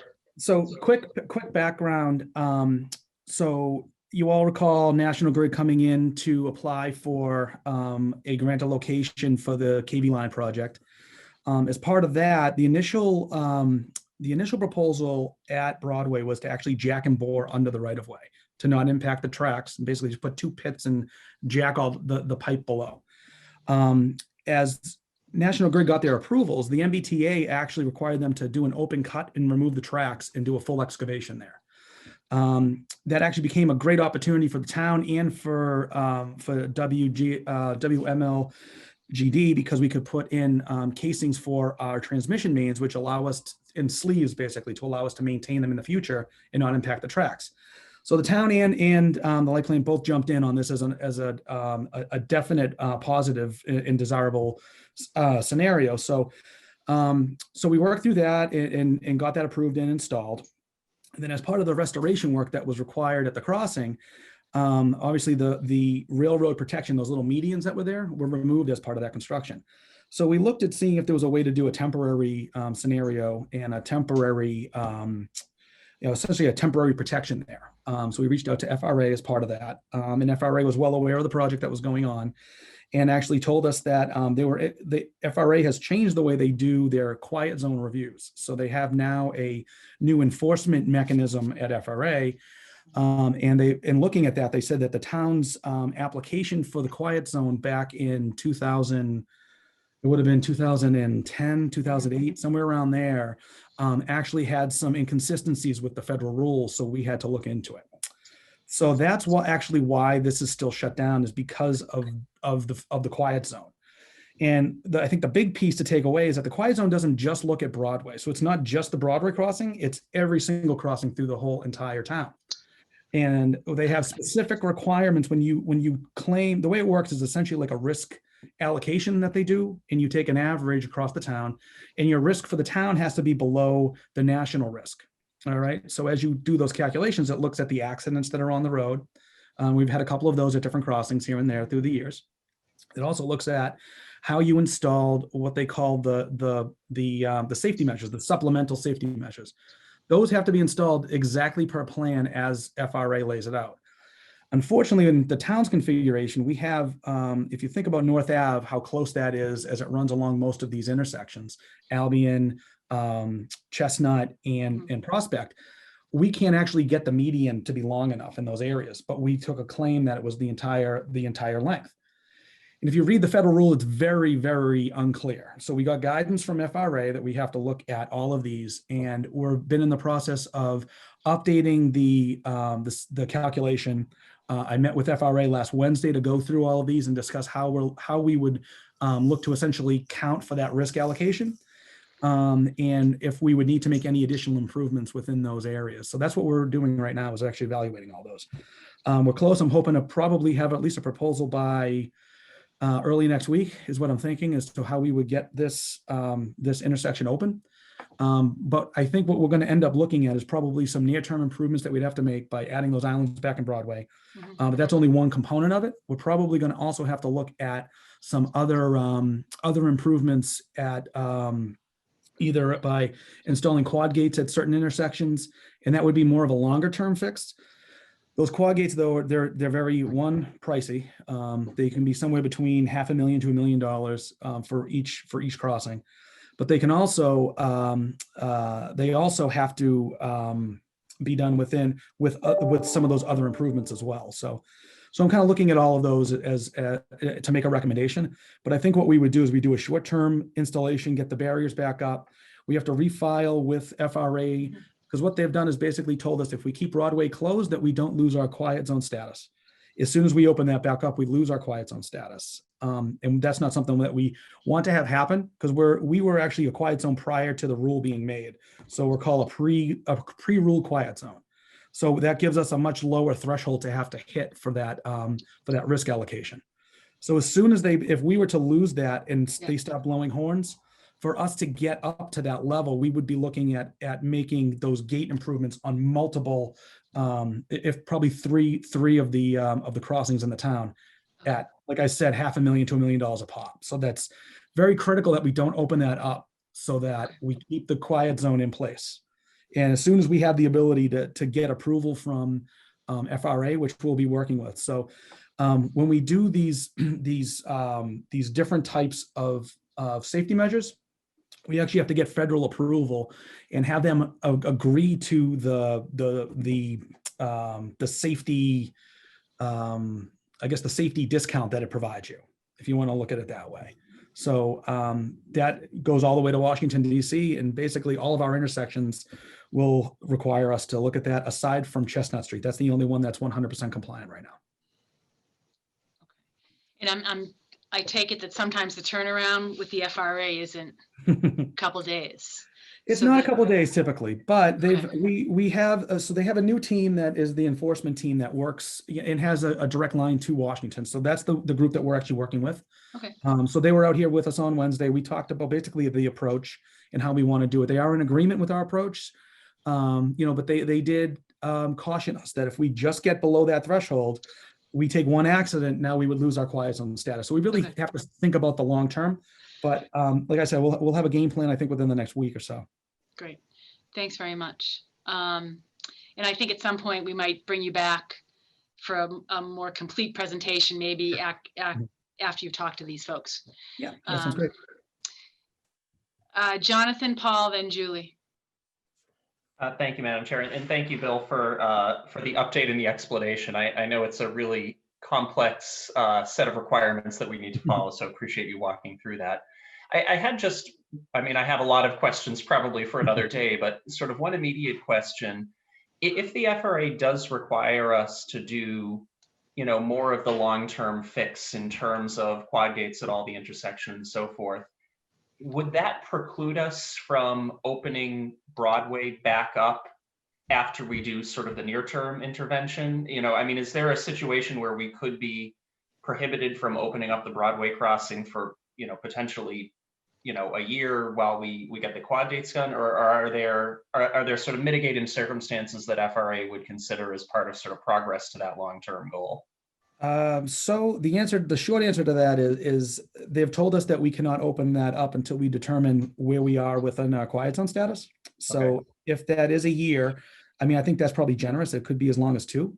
Yeah. Not saying that that's going to stay shut for 2. There are other options where we could look at relocating a driveway that's adjacent to the tracks. That's one of the reasons that measure wasn't actually compliant when it was installed, because there's a commercial driveway that's adjacent to the tracks. We've talked to that property owner about potentially a relocation to allow us to open that up temporarily. So we're going through a bunch of different scenarios. So like I said, it is very complicated, but we're going and expand and really looking at every conceivable option to get this open as quick as possible. That I can ensure. So it sounds like there potentially are it sounds like we're reasonably confident that there are options that don't require us to keep that intersection closed for 2 years if we have to find other ways to mitigate it. I know we can't say for sure until we get sort of the FRA's blessing, but that the quad gates in 2 years of planning is not the only scenario that we're dependent on. No, we're looking at it right now, and like I said, I don't want to make any statement yet, especially at this meeting until I have gone through all the numbers and I'm comfortable with it. So, great, thank you. Sure. Thanks, Bill. Paul. Thank you, Madam Chair. Bill, I have firsthand dealings with the FRA to my previous employer. Sure. They are not the easiest people to deal with. I don't disagree with you. And I'll be very forthcoming with that. I was an inspector for the railroad for many years. They have strict guidelines and they're unforgiving. So I think the best case scenario for us is to see if we can get to a point where we can open it up to some degree with them, if they would compromise on that in the interim of trying to comply with their whole issue with the quiet zone. Quad gates, does that mean that there would be 4 individual gates coming down at once? Is that what a quad gate is? It is. Yep. And Exactly. does that also include the pedestrian blockage as well too? What they've actually got away from the pedestrian blockage. They do it. So what they would prefer to do is to push back the gates so that it incorporates the pedestrian and the travel lane. Entire right away. Yeah. So they don't have where they would have the main gate and then the little gate behind it. Right. They've decided to get away from that design. So the new designs is that they want the whole, basically 2 gates that would block off the sidewalk and the roadway. And the quad gates prevent you from going around the gates. That's the idea. And again, a lot of that isn't around here. In these urban settings, it's more in your country settings where you can see for a while in a ways and you don't see a train. So somebody would go around the gates, as they're sitting there for 5 minutes waiting for a train to come. It's really not necessarily around here per se, but unfortunately we're mandated, across the country here federally. So I'm all for trying to get that area open as quick as possible. So whatever means you can do that would be appreciative of everyone from Broadway all the way over to Albion Street, because that's a key route that a lot of people use. And the businesses have been complaining now for I can't tell you how long. Yeah, people think that the businesses are all closed because the road's closed. So anything that we can do to get that reopened, even to a small degree, even if it's very restrictive, sure. See if the FRA will comply with that. Let's go from there. But thank you very much. Sure. Thanks, Paul. Julie. I'm sure this has already thought of this, but is there any way to bring in our legislative delegation, something like this?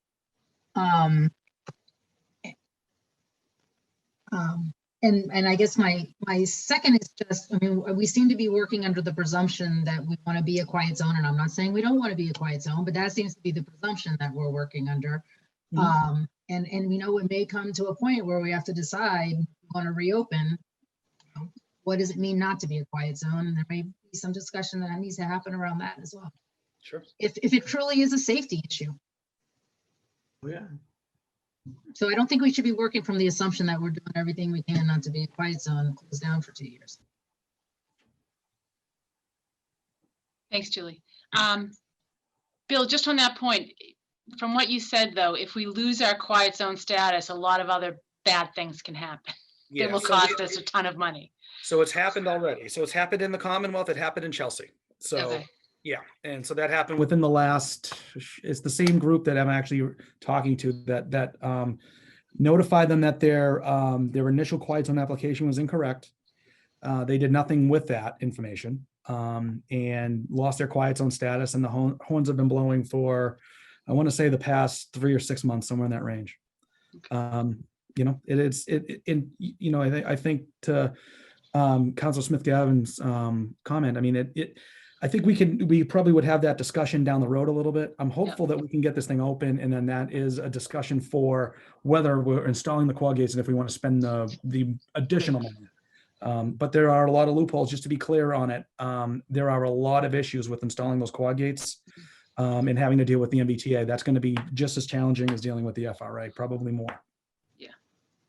So the next clear, so we would not need the quad gates if are not a quiet zone. If we maintain quiet zone, we may need the quad gates. That would be one of the decision points. Yeah, exactly. That's what I'm trying to say. Okay, okay. I just want to make sure I understood. Thank you. Sure. Yeah, Great. no problem. Thanks so much, Bill. Just one quick other piece is that within it, so even though we lost some points because of the shorter little medians, if you think of that little offshoot that comes off of North Ave that has the gate that shuts down, that actually wasn't in our original application. So that's another section that's completely compliant. So we get some bonus points for that, but it's trying to find that ratio between all of the different treatments at each different intersection. So I probably wasn't clear on that, but I just wanted to throw that out there. So it's not that we just keep losing points. We are gaining some as well. So. Okay.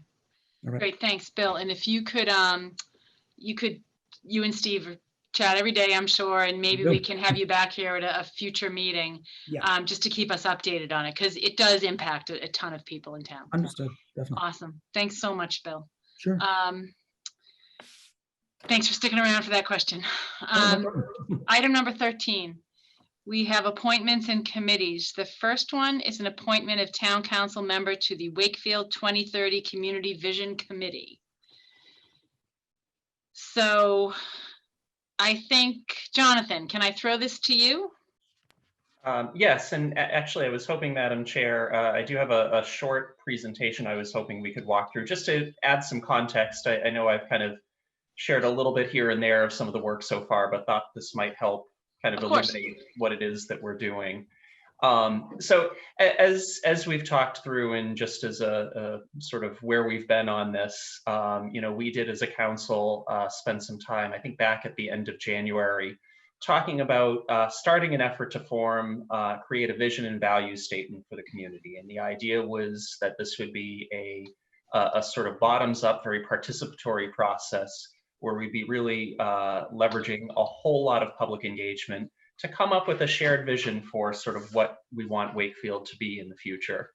That, like so many other things, kind of got sort of hit in the face by the COVID pandemic. And so we took a pause with that. But now that sort of, COVID has become part of our new normal, and now that we've all gotten used to different ways of interacting outside of in-person, face-to-face meetings, we did think it was the right time to bring this back up again. The great thing is, too, we also did get support again from the Metropolitan Area Planning Council to hire a facilitator, professional to help manage this work. And so we're now bringing this all together and I think ready to move forward. So if we wouldn't mind flipping to the next slide. Just a sense of the progress to date. Again, we did secure the grant. We did also work with MAC to develop a scope of work for the project, identifying topic areas for discussion, the process for putting this together. And I can't stress enough how important that is, because, in order to have meaningful public engagement, I think you've got to have a well thought out process for getting people involved. And we did work really hard with MAPC and got a lot of great support from them to figure out how we could pull that together and then identify the deliverables there. We do have an identified facilitator from MAPC who, Mr. Mayo and myself and Jen McDonald have had the chance to talk to, and I think is going to be a great resource for us. So he's in place and ready to get going. And we've also identified representatives for an advisory group that will just help steer the work that's happening and really help try to kind of coalesce the ideas that are generated from the town into something kind of coherent that we can all sort of react to and work through. So next slide, please.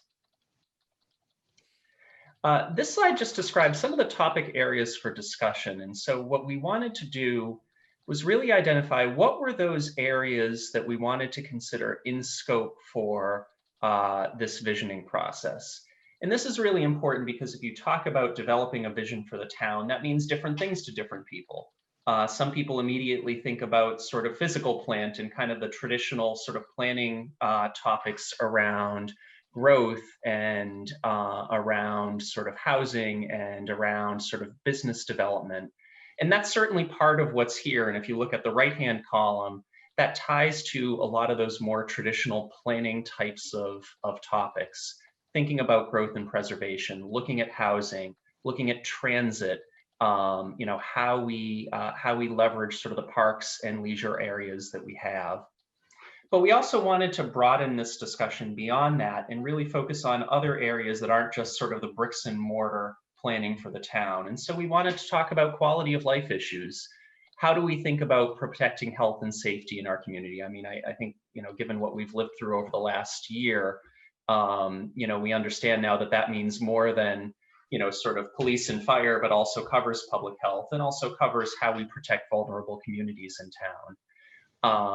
Talking about education, both in terms of the school department, but also education more broadly in terms of what do we as a town feel that our role is in terms of engaging with seniors, engaging with youth outside of the schools to promote learning and growth, looking at diversity and inclusion, and looking at how do we foster a community spirit and how do we build a community beyond just a name? How do we actually bring people together in town to support everything that we're trying to do in Wakefield? As part of that as well, some of the business development work that we've talked through with the hiring of Erin Kakinda would be part and parcel of that discussion, and then also looking at sustainability as well.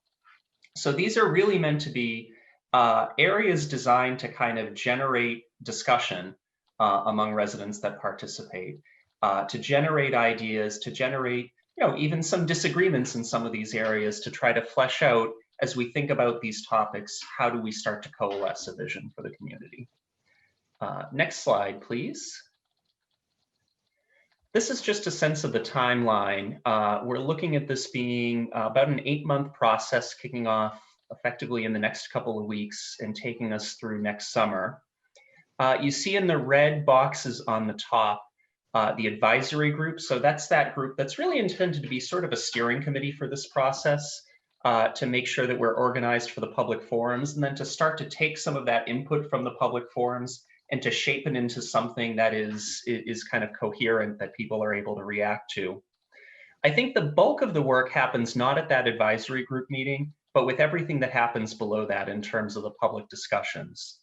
So we are planning to have 3 virtual public forums. And again, given that we're kind of into the pandemic a little ways, MAPC has a lot of good ideas and a lot of kind of lessons learned about how to do those forums effectively and how to set them up in a way where people can actually participate meaningfully. And I think, all of us who've been in Zoom meetings know that that's kind of a learned behavior more than something you just sort of naturally start with the first time you do this.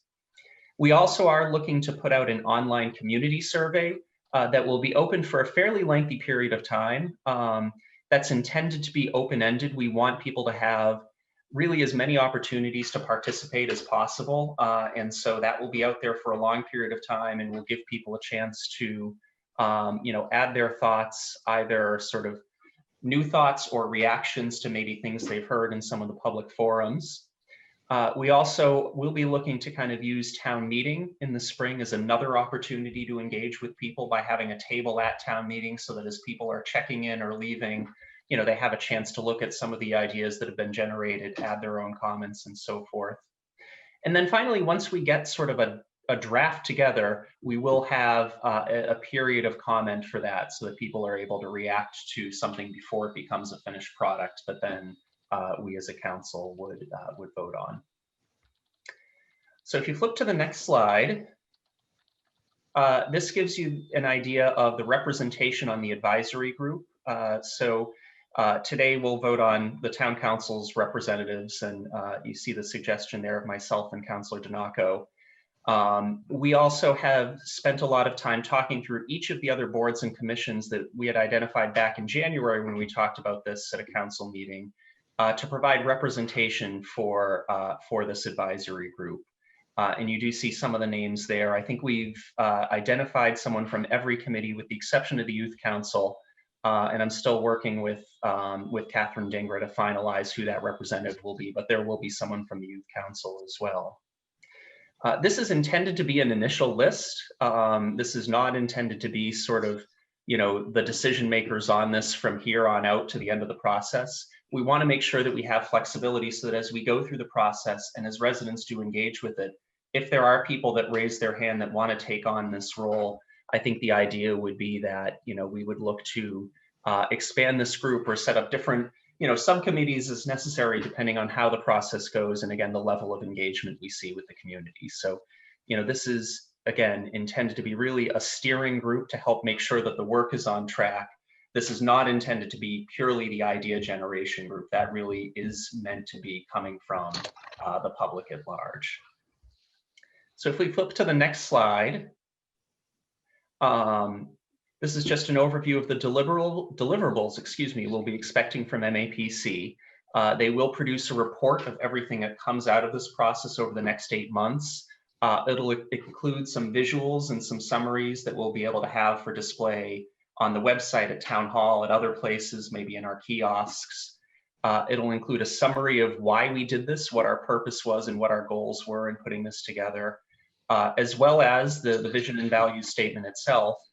And then finally, that report will have kind of a summary of all the feedback that we talked about, because while we want to get to a coherent vision and values statement, there's richness in the process that gets us there. And we don't want to lose those ideas or those discussion, or again, even some of those tensions that emerge as we document out what this process looks like, because all of that becomes informative for how we then apply that vision, to our strategy as a town and to some of the decisions that we make going forward. So if we flip to the next slide, our next steps coming up after we kind of formalize the advisory group today, we will work to schedule that first advisory group meeting at some point during the month of December. And I know MAPC's raring to go with that. We'll also be working kind of at the same time to design and launch the online community survey, again, hoping that we'll be able to launch that over the course of the next month and have that open for a few months beyond that. And we'll begin planning for a virtual public forum in January. And certainly if circumstances allow, and if we do find ourselves at a place as the spring goes on where we are able to reopen up, we'll obviously retool how we do those. And certainly if we can get away from doing virtual only to doing virtual and in person, or whatever we can sort of safely and responsibly do, we'd certainly hope to do that. So that's where we are. I'm happy to answer any questions. I do want to recognize, again, Steve and Jen McDonald for their great work on this, and also Erin Kakinda, who's kind of started to dig in and kind of get up to speed for the work that's happened so far. I also do want to really express my appreciation to all of the committees and boards who identified representatives for this advisory group. It's a really, I think, solid and exciting group of people. I know folks are eager to get going and really interested in being part of the process. Great. Thank you so much, Jonathan. That was great. So does anyone have any questions for Jonathan? And then we'll move on to appointing 2 members from our board to the committee. Paul. Thank you, Madam Chair. Jonathan, we've briefly discussed the proposal of division. How do you see this being when the deliverable is handed to the council? Yep. Is it more as an advisory guideline for the way that the town should move forward? And how do you see it working with the planning board's ability to develop a master plan on their own? So I don't want to, I'm not putting a roadblock up. I want to know how both of them are going to work. I see this as being doing the legwork in the digging as to what the future could potentially be, and then having, if the planning board has to update any of its components, it will rely on the input that was gathered from this group. Is that something that you agree with? I think that's exactly right. I mean, I see this as sort of a foundational process to kind of create a vision that then helps guide the strategy that we put together that would be documented in an updated master plan, documented in, a sustainability plan, if we were looking for that, documented in, we talked about sort of a vision for bike lanes. You could see sort of all of those sort of executable plans being kind of informed and sort of level set by this vision that we're trying to develop. That's great. Thank you, Jonathan. That was my only concern. Thank you. Great. Any other questions? Julie? Just quickly wanted to add, I was going to bring it up at the end, but the Lake Department actually went through a visioning and mission statement and goal setting last week. It really made me think about this. Obviously, ours is going to be a little more intensive and long term and long time coming, but it's just something you might want to look at, and I know we'll be incorporating them in as well. Great. Thanks, Julie. Any other comments or questions? Ed? Thank you, Madam Chair. Thank you for presenting this, Councilor Chines. Question for you, and looking at where we had been back in January, I understood it to be that the purpose was to establish a vision and value statement. That was the presentation. And it seems like a vision and value statement is a component of this now, but it seems to have kind of like morphed into something different than that. And I guess when we're talking about this in comparison to say like master plan, a master plan, the planning board, like what they would be doing, those sorts of things. It's a little bit unclear to me what this is a summary of ultimately. I mean, is it a compilation of all of the responses that are gained from the community, from the surveys and the community meetings? What exactly is the executive summary, and then how is that utilized like in practical terms? Yeah, I think that's a fair description. I think, when I had presented this back in January, I mean, this was before we, had kind of the opportunity to have sort of professional facilitation that I think allowed us to go a little bit deeper, which is probably why we focused on just sort of the vision statement. I think that to me is still the goal of this process, but having the professional facilitation and the support behind it allows us to kind of document more clearly how we get there, so that, we don't just have a vision and value statement that seems like it appears out of nowhere, but we've got all of that context and all of the richness of the discussion that got us there that's available as a reference. So again, if we update our master plan or do anything like that, we've got sort of source materials that help sort of support the vision that's there. I think in some ways it's almost like, not that our vision statement would be anything applicable to like the Constitution, but you think about like the Federalist Papers as kind of some of the explanation behind what you see in the Constitution. That's how I think this report will shape out, is almost sort of some source materials, some context that allow us to make sure that the intention behind the ideas that people brought to the vision and value statement is clear and documented, and therefore kind of posterity is where hopefully using this document and using the statement and applying it to some of our future work in the town. And is this looking at the 3 to 4 year time frame that you had originally proposed, or is it more like, as the date indicates, more of a decades long approach? Yeah, so I think it's something that when we think of vision, we generally, vision is intended to be long-term, and I think that's why 2030 was kind of suggested as a moniker for this from MAPC.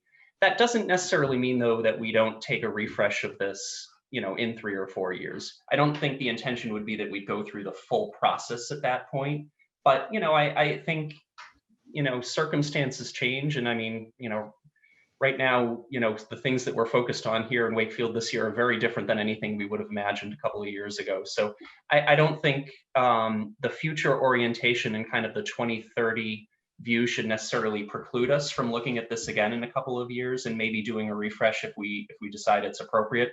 I think that would be up to this body at that time to figure out if that's the right use of our time, or if we're satisfied with what we have. Great, thank you. Thanks. Thanks, Ed. Any other questions or comments for Jonathan? No. Excellent. So I think now we move forward to appointing, as suggested, Jonathan Chines and Paul Donaco as the town council members to the Wakefield 2030 Community Vision Committee. Is there a motion and a second?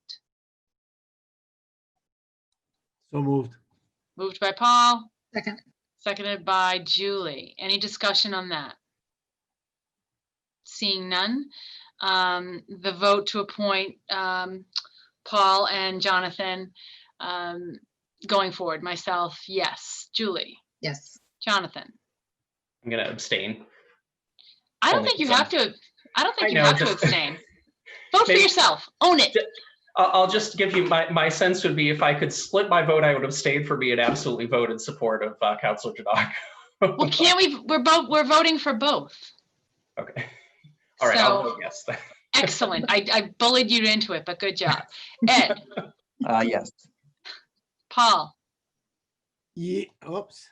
Yes. Excellent. Maureen? Yes. All righty. Unanimous vote to appoint Jonathan Chines and Paul Donaco to the committee. Thank you very much, and I look forward to hearing updates. Thank you very much, and hope everyone will participate as this kicks off. Great. Youth Council update. That is me. I met with the Youth Council on Friday, and they're a great bunch. They are so engaged. They asked such articulate and thoughtful questions about everything. I really wasn't prepared to answer the questions they asked on every committee in big issue, including development at the head of the lake. But they had me hopping. I was very impressed with the fact that they really have their hands in almost every committee. So they're even in the traffic committee, and someone has been looking at intersections which directly impact the youth in this town. They talked about their concern with mental health issues of Wakefield, especially during the pandemic, in remote learning. So they just could not have been more engaged and thoughtful and a bright group of young people. So I look forward to seeing their engagement and really fostering their engagement as we move forth on these on our committees and on some of our projects. So that was just an update. They were great.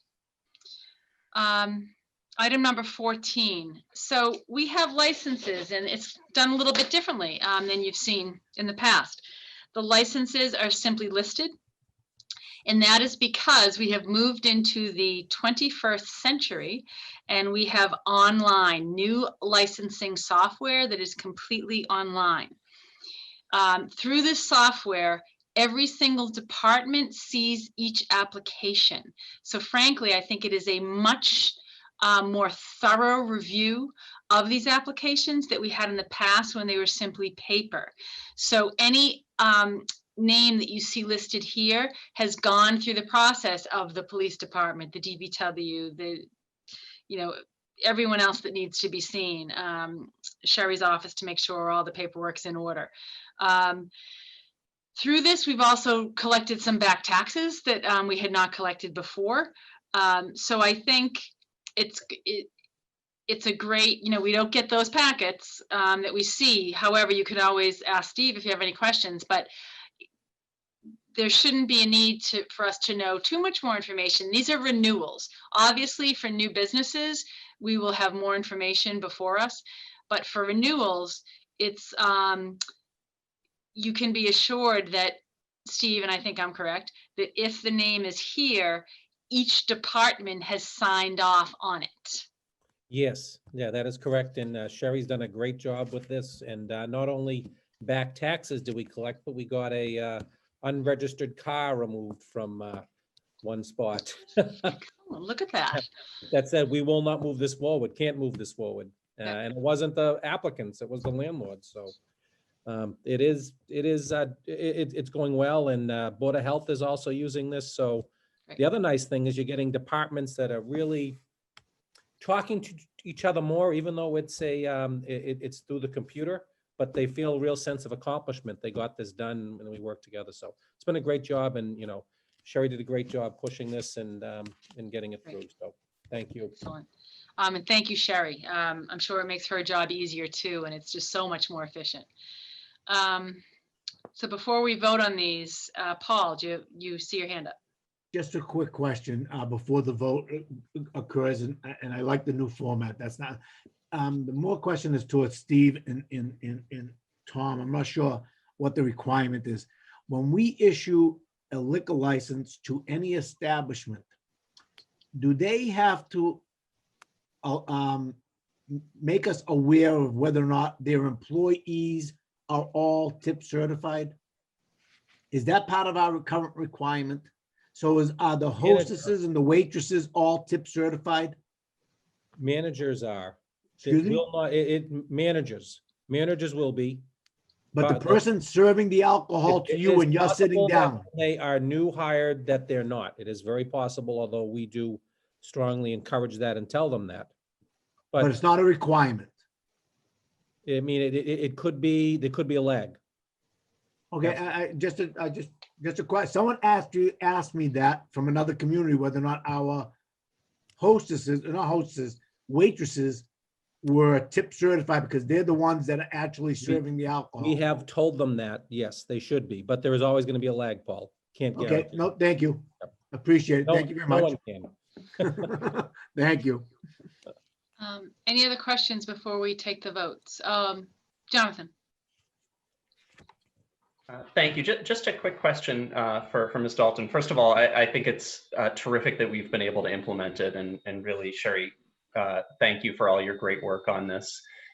Roughly in terms of sort of percentages, where are we in terms of license renewals? I know we do these in kind of chunks, so between now and the end of the year, but you know, roughly where would you say we are in terms of getting applications in and vetted?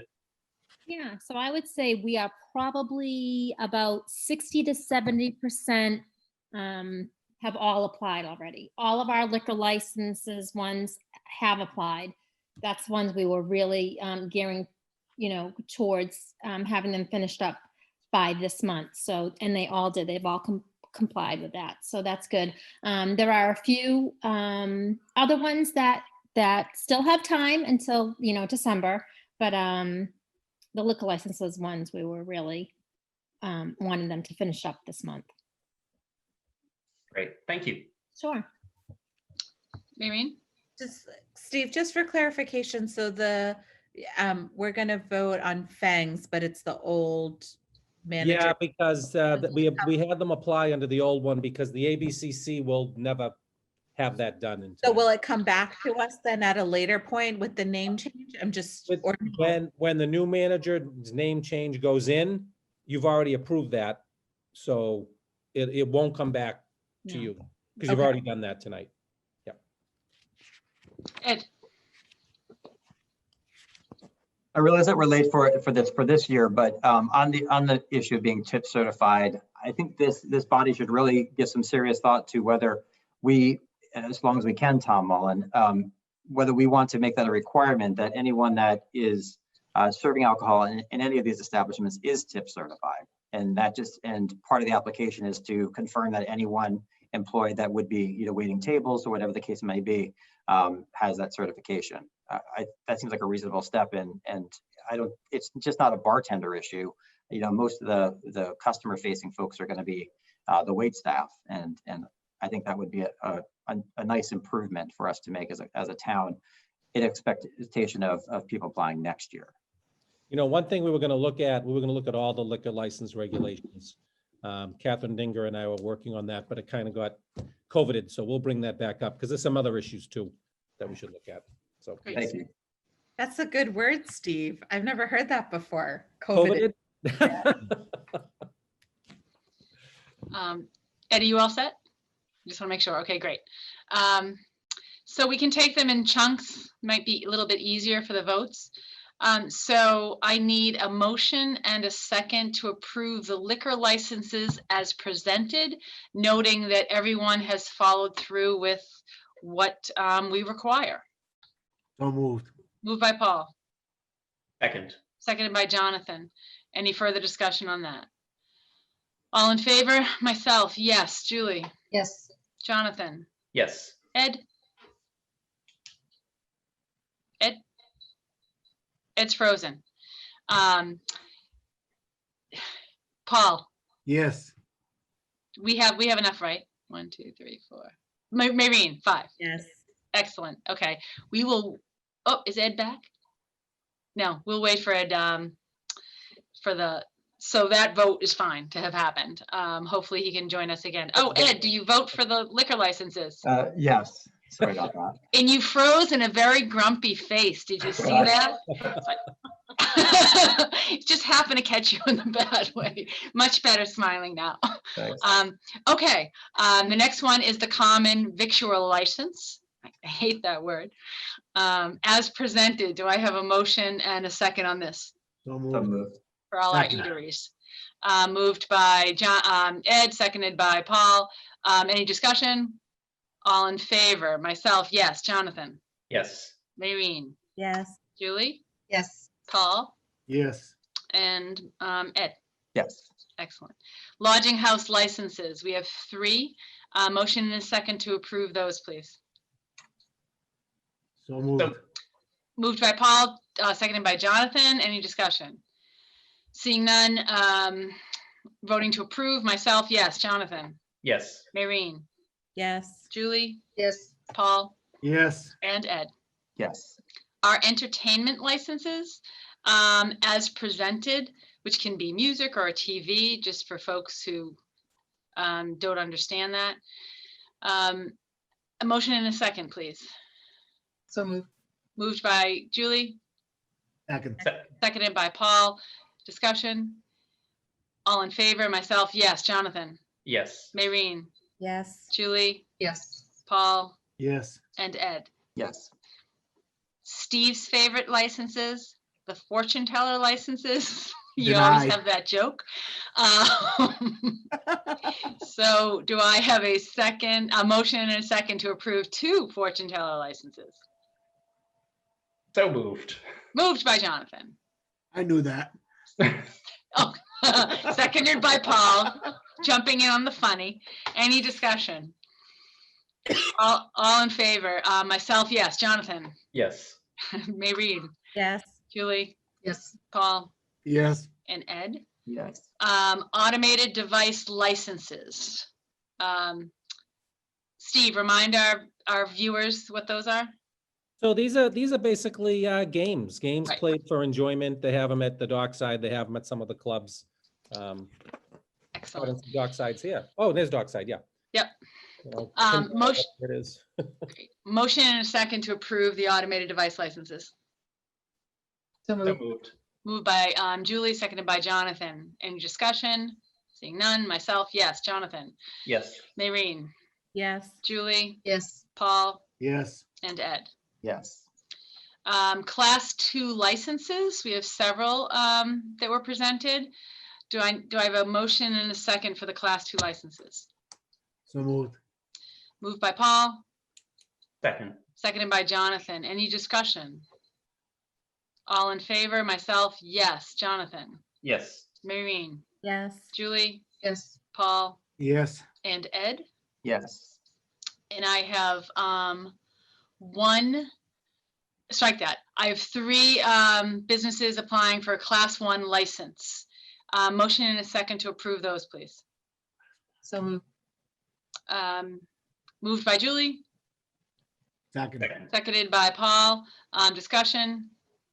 All in favor? Myself, yes. Jonathan? Yes. Maureen? Yes. Julie? Yes. Paul? Yes. And Ed? Yes. And anyone watching can view the presentation of businesses within our packet that was posted. Excellent. Thank you all. Now moving to item number 15, announcements. One being letters to the MBTA. So Steve, I'm just trying to, this is the letter that was presented by, we supported, Jason Lewis presented. Is there anything you'd like to add to that? Well, I think the community should be aware, we've talked Yep. about it, that the MBTA is doing a listening tour, I guess, right now regarding their proposed cuts of routes for next year. They will be holding a meeting for our district on December 1st at 6 p.m. And that's on the, by Zoom, and it's on the MBTA website. I think what's important to understand is that what the MBTA is proposing is the complete elimination of the 136 bus route, which kind of comes from Reading, kind of runs through the North Ward, runs down Vernon Street, and then comes back to the downtown. That will completely disenfranchise the entire North Ward from public transportation. And even some new affordable housing complexes where I see people at the bus stop going to work, and that will be completely eliminated under their proposal. Elimination of all weekend commuter rail service and elimination of remaining commuter rail service after 9 p.m. I don't know how people are going to get back and forth from work on the weekends or at night. I have a letter in there, as does our delegation. It seems to me that this is, the effects of this will really be felt disproportionately upon people that don't have their own forms of transportation or that rely on public transportation. There's a lot of other issues here that I see. It's really going to hurt the region. It's going to hurt Boston incredibly. And interestingly enough, there is supposed to be an MBTA representative that is going to be interviewed by WCAT. And WCAT called me, and I thought maybe myself and the chair would partake in a little discussion there. And we were told that the MBTA would not come if there were any local officials there with them.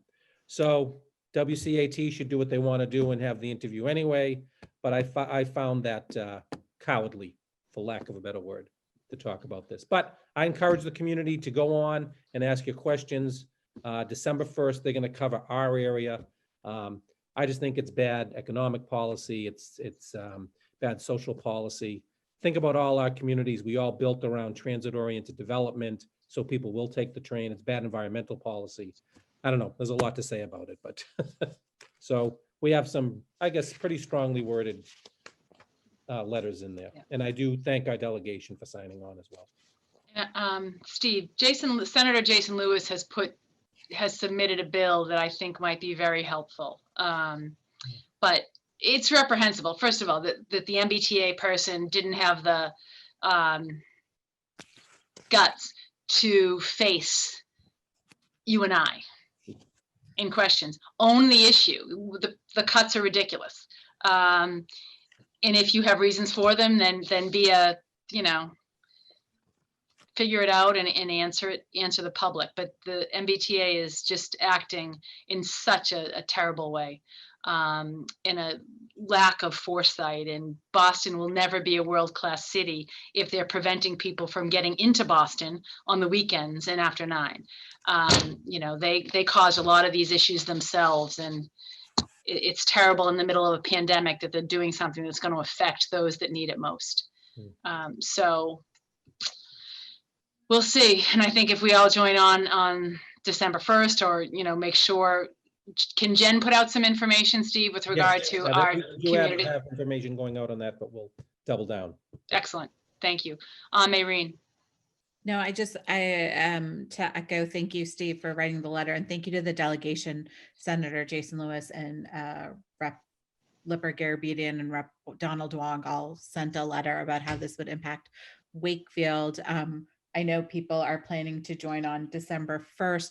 Steve, I'm just wondering, there's so, and I know we did this fight a while ago, but, personal narratives, I think, it's like, we all have our stories. I take that 9:30 commuter rail home because I'm at work late. Steve, I don't know how many, concerts you've gone to at North Station and taken the commuter train home and going to hockey games, right? Like Bruin hockey games. And so I think there's a lot of personal stories, and I would love to find a way to collect those stories, whether we think about, in December doing maybe a virtual forum for people in Wakefield, because I don't want to put the burden on everyone to join December 1st. I think we get to be spokespeople, but I think finding those stories of people who work at the hospitals that moved to Wakefield because of the commuter rail, people that live, at those apartment buildings, they moved there because of the 136. And that cutting at 9 o'clock is just, I more often than not before pandemic, before we COVIDed, as Steve said, I took the 9:30 or 10:30 commuter rail home because it lets me off right across from my home. And so I would, maybe if we can think about it, I know it's a crazy time of year, but it's moving so quickly. But, you know, we're so good at these virtual forums now with Envision and Jonathan's visioning statement that we're going to be doing. Maybe we kind of people, or if there's a way of, you know, a direct email, because I know it's just hard for people to be like, I'll take stories, Steve will take stories, like we've all got our own stories, but I think collecting those stories and maybe using WCAT of collecting, you know, sharing those stories somehow and making a video, because I do think it's easy to say like, oh, it impacts us all, but there are real people who are going to be impacted in their livelihood about this. And I, you know, if I sat down and made a list, I could probably come up with like 100 people not even thinking about it. But Yeah, I'm sure Jen's watching. I'll talk to Jen tomorrow morning and see what we can do to put this together. Great. Thanks so much, Steve, and great suggestion, Maureen. Jonathan. Just first of all, thank you to the delegation and Steve for putting the letter together, and totally echo all of Councillor Butt's points. I did just want to highlight, though, I think there's some urgency here. I believe that there's a deadline in terms of when the MBTA is accepting comment. I think of like December 5th, or it's coming up fairly soon. And so I think if we can accelerate getting the message out there, I think that would really be helpful. For folks that can't go to the forum or attend the virtual forum on December 1st, I know the MBTA is accepting virtual, kind of written comments before then by email. And I think if we can get that message out there and encourage folks to send those personal stories, into the MBTA before the 5th, I think that would be incredibly useful. Great. Thanks, Jonathan. Ed. Add that there are also some real property value considerations here. I mean, I literally have a station at the end of my street. That's tremendous, where you can be into Boston in 20 minutes. So it really impacts everyone. So even if you don't take the commuter rail every day or one of the bus lines, the fact that we have those, which I'd venture to say are amenities, so much of the development that we have in existing development in town is transit focused. And that's one of the biggest selling points for it. So anyone within this town could take the commuter rail into Boston and be there in a short amount of time. So this is an issue that impacts every single one of us. So while many people undoubtedly have their individual stories, just the broader concern, and this should be an issue that there should be, no debate over for anybody who lives within our community, because it impacts each and every one of us in some way, and many of us in many different ways. Great, excellent point, Ed. Any other comments? All right, so if we can reach out through social media, through other ways, and I don't know if there's a way, Jen, I don't know if this is putting too much of a burden on you, but certainly in my job, we sometimes have a link where someone can put a small several sentences of concern that they have, and it will be cataloged within our system. I don't know how easy that is. Not a survey, but. Yeah, it would be pretty easy. We could collect them via a form. And then the goal, I'm guessing, is with the comments and the video is then to submit them to the general manager on their behalf. Yeah. Great, thanks so much. And then I did put in the chat there the link. We made a page that just kind of summarizes in hopefully layman's terms what's going on, has the complete meeting schedule with all the registration links, and you're welcome to share that with your constituents on your social, that kind of thing too. Great, thanks, Jen, that's important. Okay, now moving around for other announcements, does anyone else have announcements? Ed, is that a new hand? Old hand? For some reason, it's locking on. I don't know why. I'll just take the opportunity to remind everyone that this Saturday is Small Business Saturday. This year, more than most. I mean, every year is important, obviously, but this year especially. Try to keep it local as best you can. We have incredible retail, restaurants, and services, all of whom really need our help and support. And it keeps the money in our own economy too, which is great, because so many of our businesses are Wakefield resident owned, or we have so many Wakefield residents that are employed by these businesses. So it's just so key. So just want to encourage everybody to keep that in mind. And even on Cyber Monday, you can keep it local that way too. You can go onto any number of our business websites and buy gift certificates, or many of them are selling items that have really adapted during this COVID time. So please do that, and just wishing a very happy Thanksgiving. I know it'll be different for most families this year, but certainly happy Thanksgiving to everybody. Thank you. Thanks, Ed. Great reminder about Small Business Saturday and Cyber Monday. I'll just go down the line. Julie? Two quick things. Tomorrow night, there's a Safe Streets Walking Group, which is the new bike walking group. That's going to meet actually with VHB, and I think it's going to be there to talk about bikes and walking within the vision. Julie, your sound is cutting in and out a little bit. We missed the first part. So tomorrow night, Safe Streets Working Group, 7 p.m. There's a Zoom link that's on my Facebook page if people need it. The other thing is there's going to be a meeting for town leaders, including committee members, on the resilience framework that was done, I don't know, about a year ago, to kind of familiarize people with that again. And that's on December 10th from 10 to 11 a.m. Thanks, Julie. Thank you. Jonathan. Thank you. So just in addition to Saturday being Small Business Saturday, it also coincides with the Chamber of Commerce's next Saturday is on the Sidewalk. So really great opportunity, not only to support local businesses, but if you do spend a certain amount, you can get a restaurant gift certificate in Wakefield as well, which is a great way to pay it forward and have kind of a multiplier effect on our local economy. I will also be doing my office hours outdoors, which I'm still trying to do until I get kind of frozen back inside onto Zoom or Facebook Live.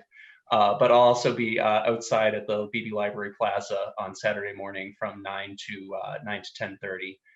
If anyone wants to stop by and chat through their mask. Otherwise, just want to again wish everyone a happy Thanksgiving. Please be safe. Please be responsible, and let's make sure we don't see a COVID spike here in Wakefield in 2 weeks. Great. Thanks, Jonathan. Paul. Thank you, Madam Chair. First of all, I want to wish everyone a very happy Thanksgiving to all my fellow councilors, as well as the entire town of Wakefield.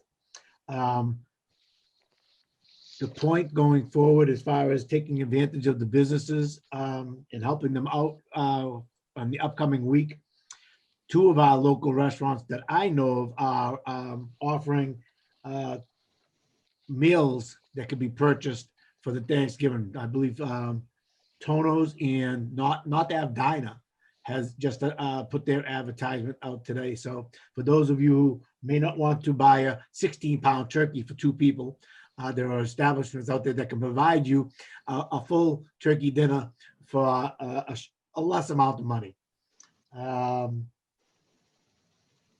Through you, Madam, to Mr. Mayo. Steve, do you have any more information regarding my concerns with Salem Street and the 18-wheelers on Salem Street? Yeah, we should sit down with our town engineer on that. There may be some issues there. Okay. If you want to. Thank you. And the signage went up on Broadway. Yep. Regarding the businesses. Mhm. So that they know that they're open. That's good. You were contacted today about flooding concerns in the Greenwood area? Yes. Okay, can we try to see if we can get something like that remedied? Yes. I appreciate that. Thank you. That's all I have for tonight. Thank you. Thanks, Paul. Mayreen? So echoing what everyone said, wish everyone a happy Thanksgiving.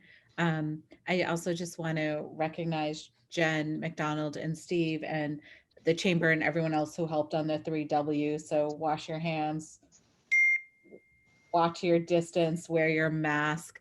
I sit on the board of trustees at Melrose Wakefield Hospital, and they are getting at capacity. And that's why we want everyone to stay socially distant, because hospitals just won't be able to take people soon, as Jonathan mentioned earlier. So, stay within your own little pod, your own household. It's a smaller Thanksgiving, but hopefully all those people will be alive next year to celebrate together. So happy Thanksgiving. Thank you, Mayreen. Steve, do you have any announcements? I don't think so. Thank you. All right. Anyone else? Tom, are you good? I'm all set, thank you. Excellent. I would just echo the, hopefully everyone will have a peaceful and a restful Thanksgiving. We certainly need a little bit of that. Matters not anticipated for the agenda. Does anyone have something that's come up in the past 48 hours? I see Jonathan and Marine's hands, but no, I'm guessing? No, okay. Excellent. Well, thank you all. Thank you to WCAT. I hope you, everyone really does enjoy this week and is mindful of the spread that's happening and we're seeing in Wakefield and all around. So please be careful. With that, I'll take a motion for an adjournment. Next meeting is December 7th at 7 p.m. So moved. Moved by Ed, Second. seconded by Jonathan. All in favor, myself, yes. Jonathan, Yes. Maureen, Yes. Julie, Ed, Aye. and Paul. Yes. Excellent. Thank you very much and have a great night. Take care, everyone. Yeah. Thanks so much. And